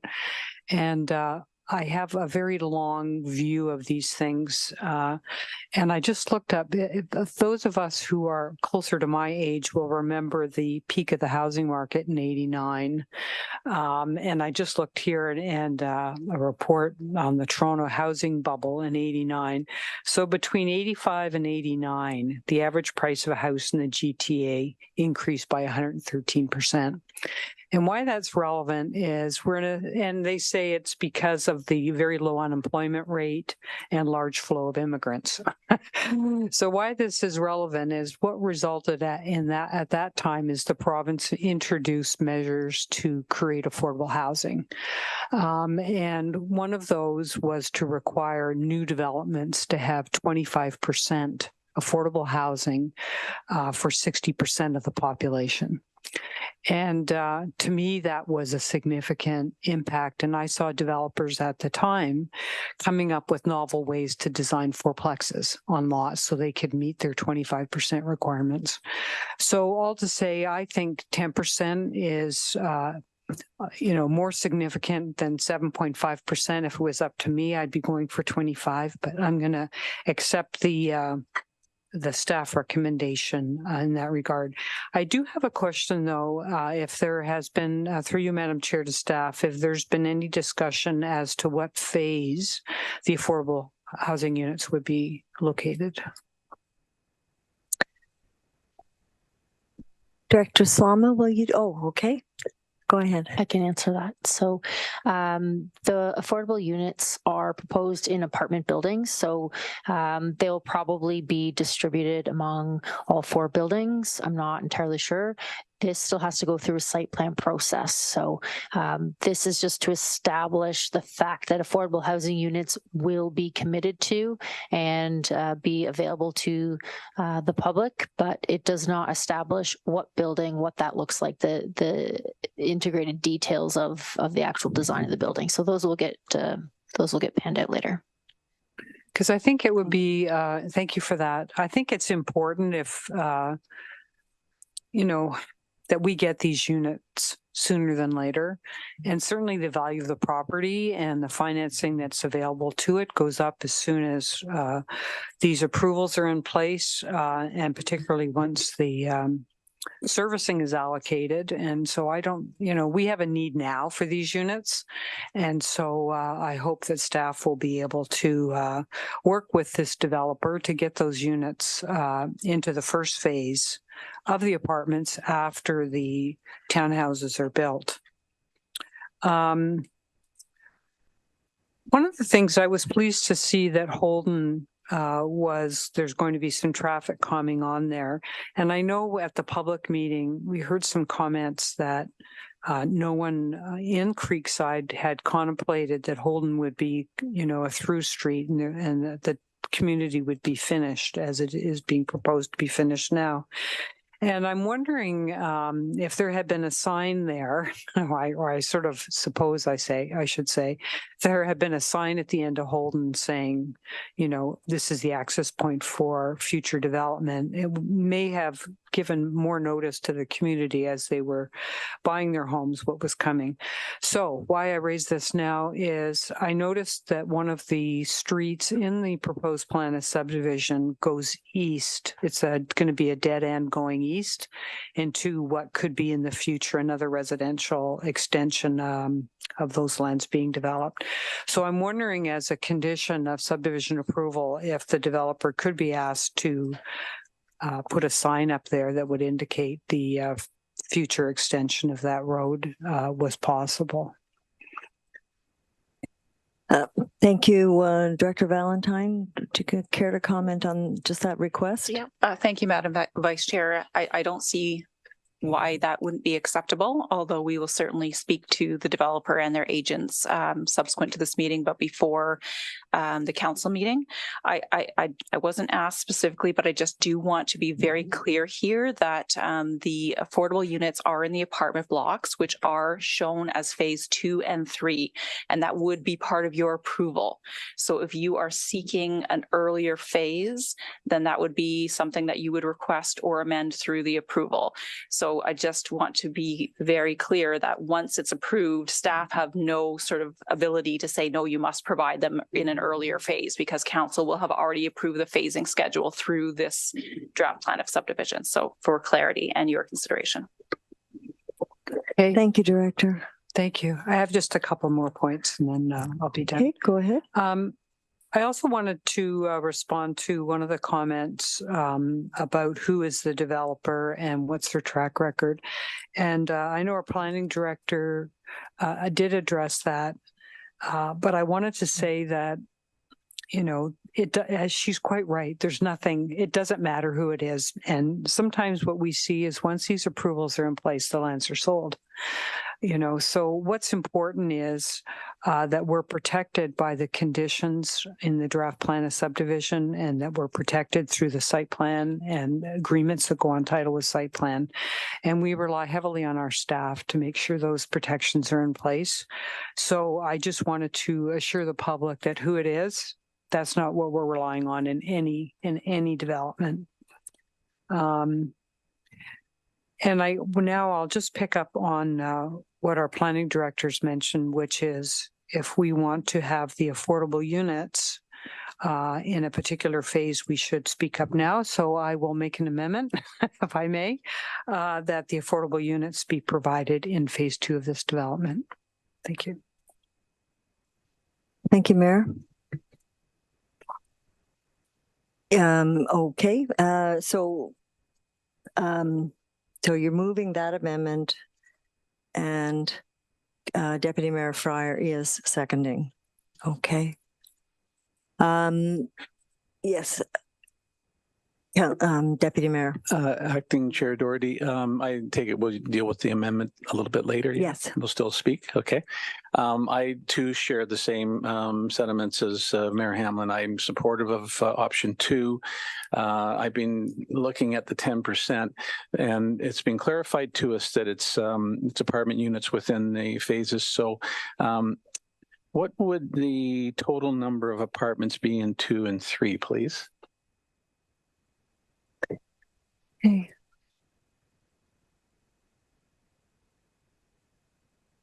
And I don't even need it right. Can you? Yeah. We're checking. We can get that in a second. What I was looking at was it's going to be more than 10% because the 10% is based on all the units and including the others. So I was just making that point. But the other thing about the 10%, I'm keeping in mind that the whole idea of affordable housing and our municipalities' requests for the government to consider inclusionary zoning as a mechanism that municipalities be able to use. They kind of introduced that idea of 10% as a mechanism to, without putting anything in legislation, as a mechanism to allow for municipalities move forward without having to have inclusionary zoning. So that's, in my mind, that's where the 10% kind of number came from. And I'm supportive of being used in this particular case because I'd like to think that the government will stay true to their promise to keep us whole. So when we do have affordable housing and we lose on the development charge side of it, I'd like to think eventually the government's going to figure out a way to compensate municipalities for that. It may be rose-colored glasses on at this point in time, but that's what I'm working on as we move forward. The other thing about affordable housing, and it's something that the task force is working on in this next phase, is we have to understand when we introduce affordable housing, how it moves forward and how it's maintained on the long term. And I do believe there could be opportunities through the county in that regard, but it's something, again, as I said, our task force is working on. We recognize that we can say you're going to have affordable housing, but there's going to have to be some way to maintain that on a long-term basis, and so it's something that I do believe your task force will come back to you with some recommendations about. For now, though, one way that we can turn is towards the county, because they already are doing approximately 4,000 units across the county. So I do believe that there's the ability down the road to work with that part as far as the affordable housing goes. And the other thing about 10% compared to maybe a higher percentage is, the other thing I think that the task force has put forward is that we need diversification amongst the new subdivisions coming in. Not looking for an extensive amount of affordable housing in any one area. So I agree again with the staff proposal because of the fact that it has that diversification element within it.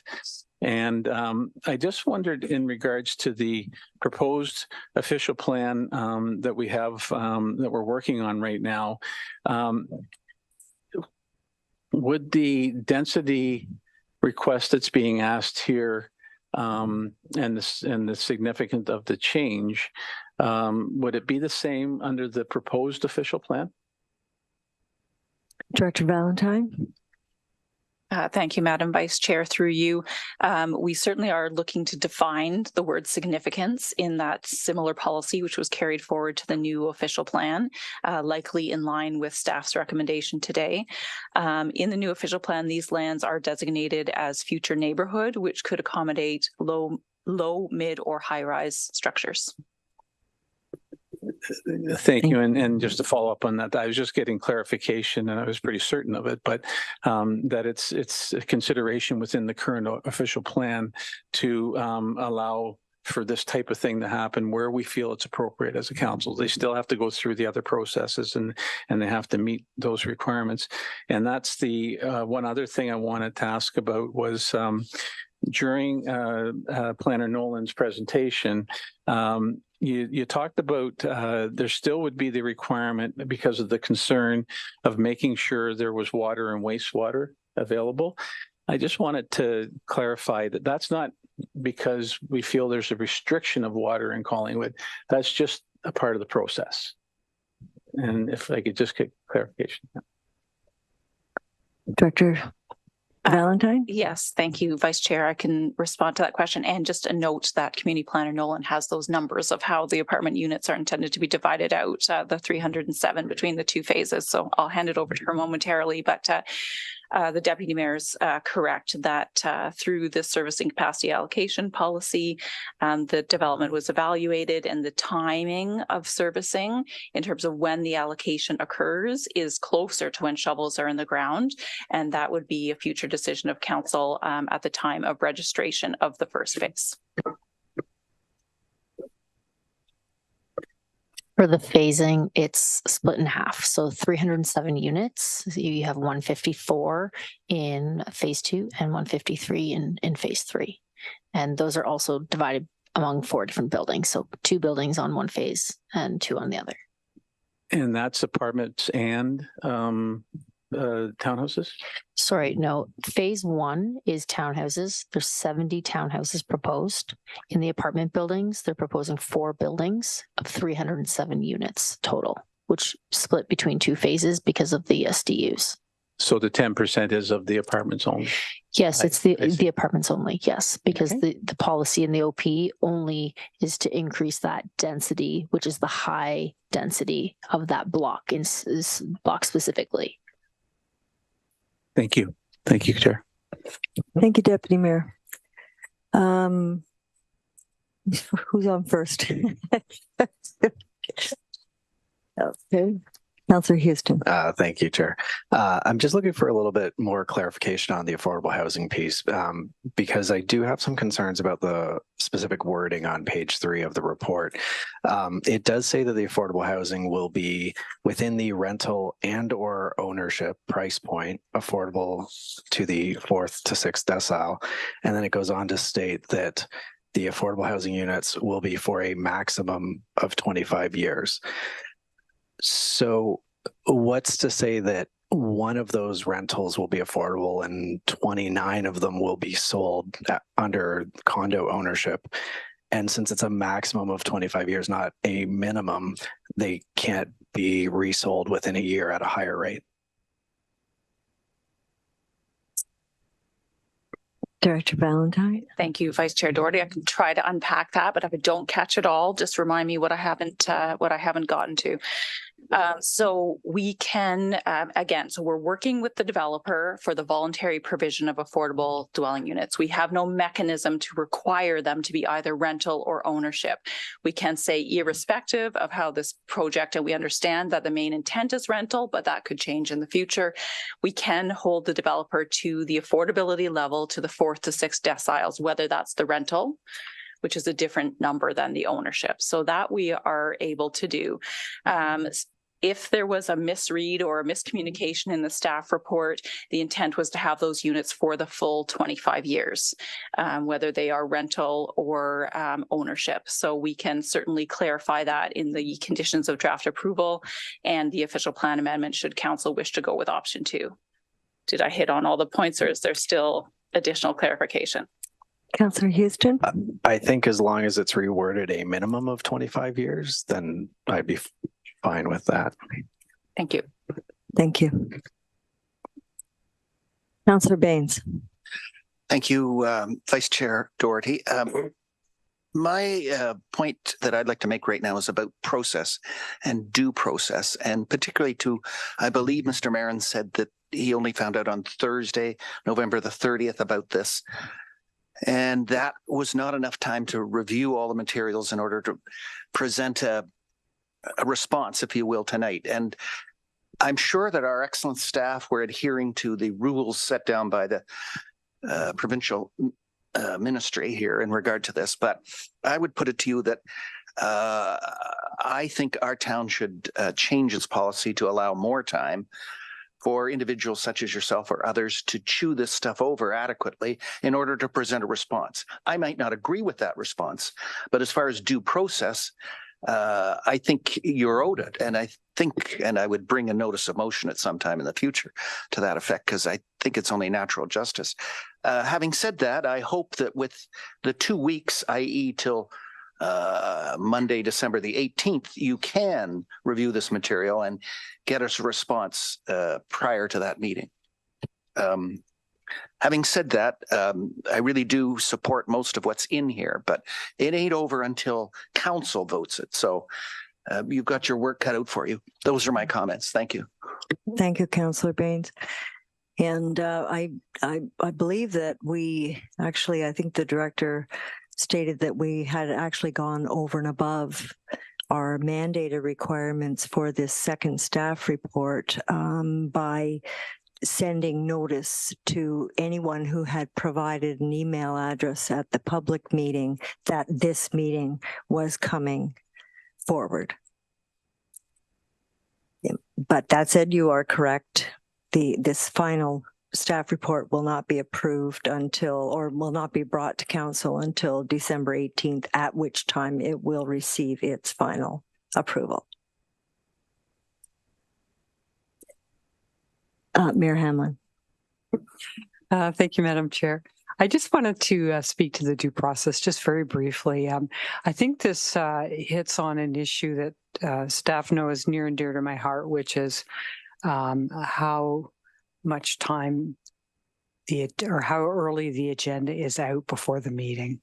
And I look forward to Councillor Baines' motion on this because, you know, where we know there's community interest in an item, maybe we could consider whether the reports relating to those matters are out a certain time ahead of those meetings, you know, whether it's a week or 2 weeks or 10 days, and it's also, they're usually more complicated, and council would probably appreciate seeing them as well. So even if they're not part of the agenda, I think we've heard loud and clear that the community would have liked to have had a little more time, knowing they're going to take full advantage of the 2 weeks still coming. But I'll look forward to Councillor Baines' motion. Thank you. Thank you, Mayor Hamlin. Okay, if I could, a lot of my thoughts and sentiments with regard to this proposed development have been covered. I'm very happy to see the proposed affordable housing component. I'm glad that staff are recommending a higher percentage. I wish it was higher, but this is consistent with the county, and it's a very good start. I'm also very pleased to see that it is affordable in accordance with the Affordable Housing Master Plan's definition of affordability, which is related to income and not related to the price of the unit.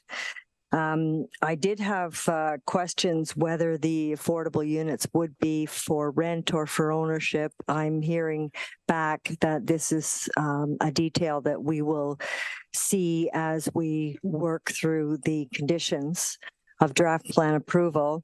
But that said, I will emphasize that the Affordable Housing Master Plan indicates that rental is what is more urgently needed in our community as opposed to homes for ownership.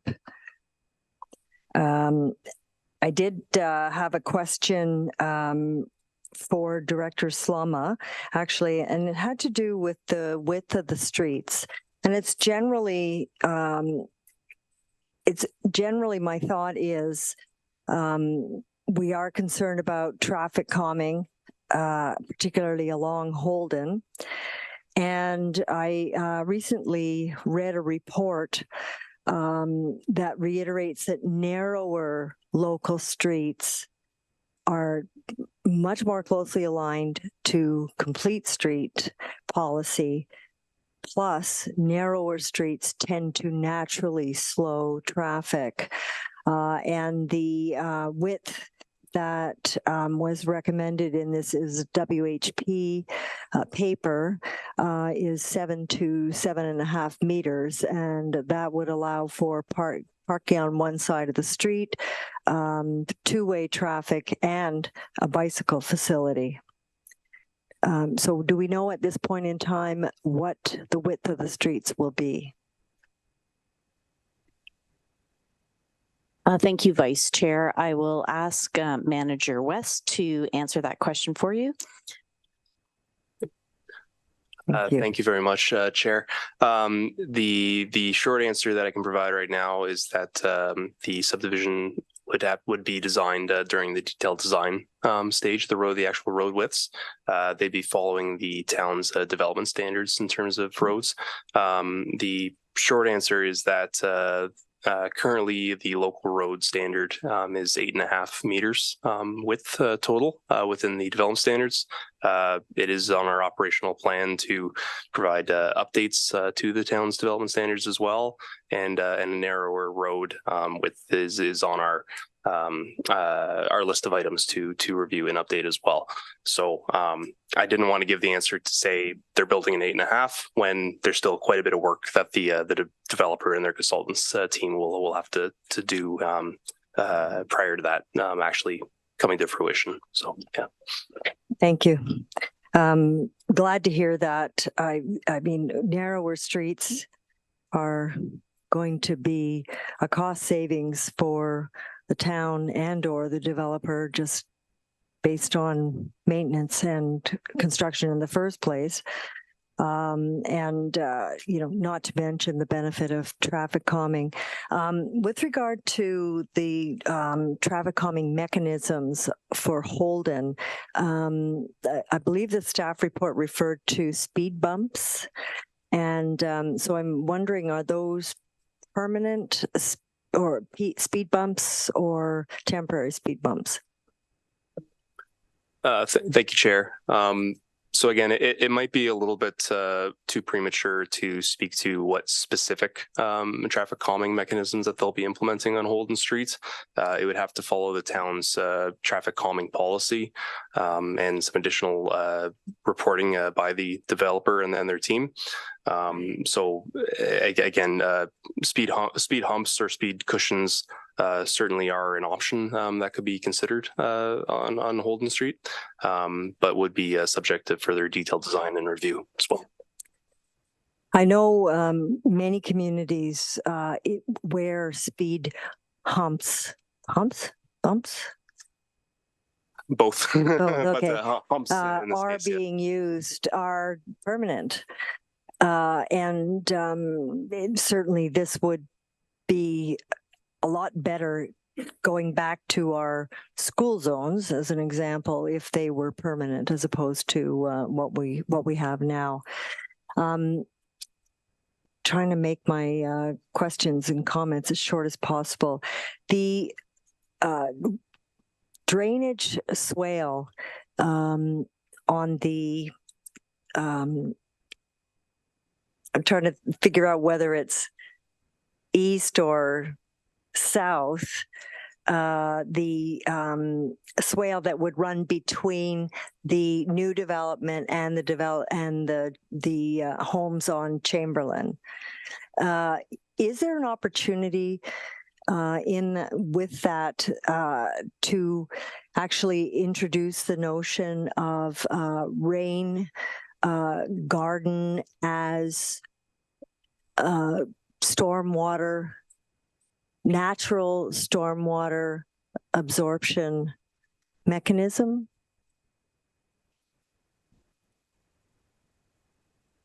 Thank you, Chair. So I think the question is kind of revolving around the idea of low impact design alternatives, I guess, for stormwater management along those rear property line drains. So just to be clear, there are, and I just want to be as open and transparent as possible. There are two, there's already an easement, I guess, that exists on the Chamberlain lots. Yeah. So those are for overland drainage flow for the rear yards of the Chamberlain lots, and they're directed into catch basins. And then the current proposed drainage design for the 6th Street subdivision is also to have their own drainage rear yard easement that includes storm sewers and catch basins as well. That would just take the drainage from the rear yards of those new lots that would be developed. So currently, low impact design alternatives are not a proposed alternative that's being shown for the subdivision design. Some of the challenges that would be faced with that kind of concept would be high groundwater levels already within the subdivision, and so to be able to have that infiltrative, I guess, kind of option, you would need groundwater levels and bedrock that are considerably lower than what is currently there under existing conditions currently. So the other challenge, I guess, that would be faced by the municipality down the road as well would be those trees and root systems that would, my apologies, they would slowly interfere with the storm sewer infrastructure that would be under the ground and within that municipal easement in the rear yards of the proposed lots as well. I know that a lot of municipalities, as part of their climate change mitigation strategies, are looking at low impact stormwater management infrastructure, and I really hope that we can start moving in that direction. Ultimately, it is going to be easier on all of our pocketbooks. And I've probably taken more than my 5 minutes. Oops, my bad. Okay, so if there are no other questions, we do have an amendment. Councillor Mayor Hamlin has put forward. Mayor Hamlin, would you mind, or we can have the clerk read it out again? Thank you, Chair Doherty. I just wanted to confirm the original motion that's on the floor. We had Deputy Mayor Fryer and Councillor Ring, but it had both options identified. I just want to make sure which option we were going with first as the main motion. Okay. And so that was moved by Deputy Mayor Fryer and seconded by Councillor Ring. So was that moving forward with option 2 with the affordable housing? Yes. I was certainly looking at options. Yeah. And Councillor Ring as well. Okay, so if we have option 2 on the floor with receiving the report, but the proposed amendment, we had Mayor Hamlin and Deputy Mayor Fryer seconded. Yeah. And I understand that amendment was that council requests the affordable housing component be included as part of phase 2. And that's okay. Okay, so is there any further comment on the amendment? Moved by Mayor Hamlin, seconded by Deputy Mayor Fryer. Okay, all in favor of the amendment? And that carries unanimously. So we'll go back to the original motion as amended, and we are approving option 2 with 10% affordable housing. Any further comments or questions? I'll call a vote, all in favor. And that carries unanimously. Thank you. Thank you. Oh, CAO Skinner. I had a side comment that's not related to your vote, but if I could take just 20 seconds for a quick comment related. Thank you. One of the things that was mentioned by one of the folks who've come to comment and two of the council members is related to the timeframes for reports. And I just wanted to mention this now while we've got a few of the public in attendance. I know that there will be likely future reports to deal with a potential notice of motion on this point. One thing that we do struggle with, I think all municipalities struggle with, is to meet the timeframes in the Planning Act. They are really tight. And a lot of the comments that have been made potentially in provincial or other forums are related to municipalities maybe not making decisions fast enough. So I think that it is a challenge, and the gauntlet may be thrown down through a notice of motion to look at how we can make sure the public is more aware earlier. There may be options relating to maybe notices from time to time when reports are posted, as the things are evolving prior to the report. But we are really challenged to make sure that council has an opportunity to make a decision within those current Planning Act timeframes. Thank you for letting me say that. Thank you very much, CAO. Good. Oh, Clerk Almas. Thank you. And I will just add to the CAO's comments that we do have a tentative list that's posted on our website. And I thought the CAO was going to mention that as well. And so this was listed. Actually, I think it was listed for a meeting in November and it was pushed to today, but it's been on, if everybody looks at the iCompass where the agendas are posted, we do keep a tentative list. So again, there is some items on there that we would hope to have gotten on today's meetings, but didn't make it. But this one was identified and it was posted before November the 20th meeting. So that's been up there. Thank you, Clerk Almas. Okay, so we are on to item 6.3, which we have already dealt with, development charge and inflationary increases. We have covered departmental updates, reports and minutes of other committees and boards, and the consent agenda, which brings us to any other business? No. Okay. Well, I thought I'd give us, I just thought, now that we've covered everything. Okay, we're good. Okay, then finally, public delegation, and this is an opportunity for any member of the public to address the standing committee committee of the whole on any matter on this agenda or any matter that is on your mind relative to the municipality. So please feel free to come forward. You would have 5 minutes. I'm changing subjects completely, and we're back to the 2024 budget. I'd like to first introduce, I'm here speaking on behalf of the BIA, and I have colleagues with me. Rick was here, he's had to leave. I have Jacqueline Eager in the room, and you will know Susan Nicholson, our general manager. And we have our BIA board chair online, Sarah Pinnell, and we have our council representative, Brandon Houston, sitting with us as well. Just to introduce myself, I am Tim Cormick. I lead the BIA's committee that's about beautification and maintenance in our downtown, right here, downtown Collingwood. And we are here today to offer our support to a particular area of the PRC, Parks, Recreation, Culture budget that they have brought forward for 2024. Specifically, we are here to support the capital cost budget line item that is related to the installation of the irrigation system for the gardens in downtown Collingwood. Secondly, we will speak to also in support of the staffing requirements that PRC department has been bringing forward. So to the irrigation system, a quick history. In 2010, Ontario Street was completely rebuilt. That was funded by the federal government, the provincial government, the town of Collingwood, and the BIA.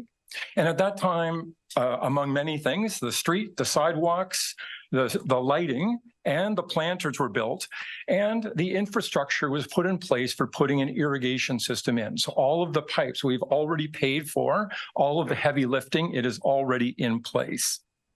In 2020, the BIA, at our expense, retained a landscape architecture firm to develop the garden master plan document. This was to look at 3 projects, 2010, First Huron project, and the Hume Street, and all of the planning. In 2023, the BIA was awarded grants to procure new benches that are now installed downtown. Well, they've gone away for the winter, or some of them have gone away for the winter. We're trying to get them out for the winter. To new garbage receptacles.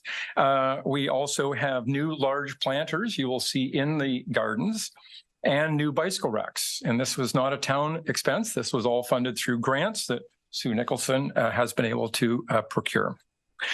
And included in that work was all of the engineering work and the tender documents for the irrigation system. So this is to explain this has been a long journey, and this is the next step.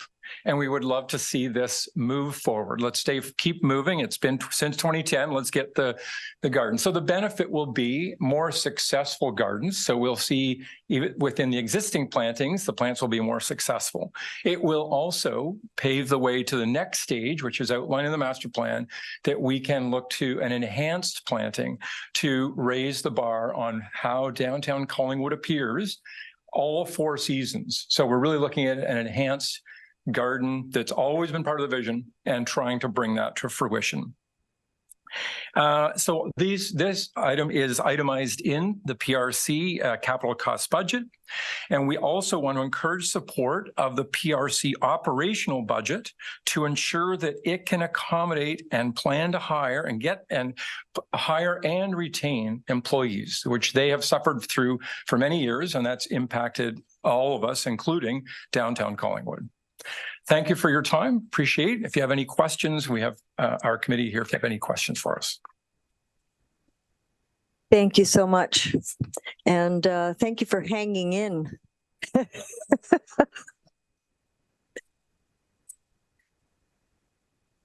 Okay. Is there anyone online who wish to address council? Thank you, Vice Chair Doherty. We do actually have the BIA Chair, Sarah Pennell. She's been online all evening, but Tim was designated to speak on behalf of the BIA, but she's here in case there was any questions that she could help answer. Great. Thank you. Okay, well then, if there is nothing else for the good of the committee of the whole. Oh, Councillor Baines. Actually, Vice Chair, I do have a question, and that is, are these 2 specific items in the 2024 budget identified? I hope Councillor Houston knows which they are. And have we voted on them yet or not? And if we haven't, if you can draw those to our attention when the time comes, I think. Thank you. Yeah. Do you know? I hope I can answer this. I believe they're included in the base budget, but maybe since the treasurer is away, the CAO could answer that. Thank you. The first one, which is the irrigation, the last draft that I looked at did include the irrigation in the capital, not irritation, irrigation in the capital plan, but we'll verify that. And the second piece I noticed was PRC staffing, but I admit I was distracted momentarily. If you tell me what that ask is, I may be able to comment further.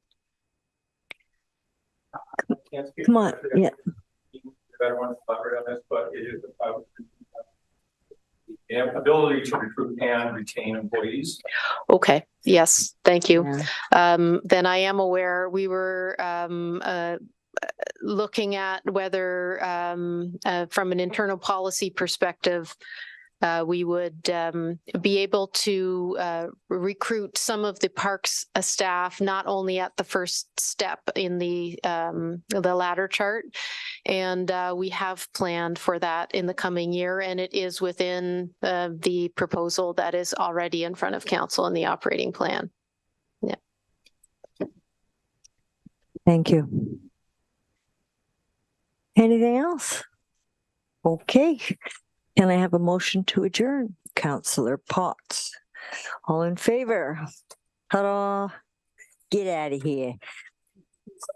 It's only so long.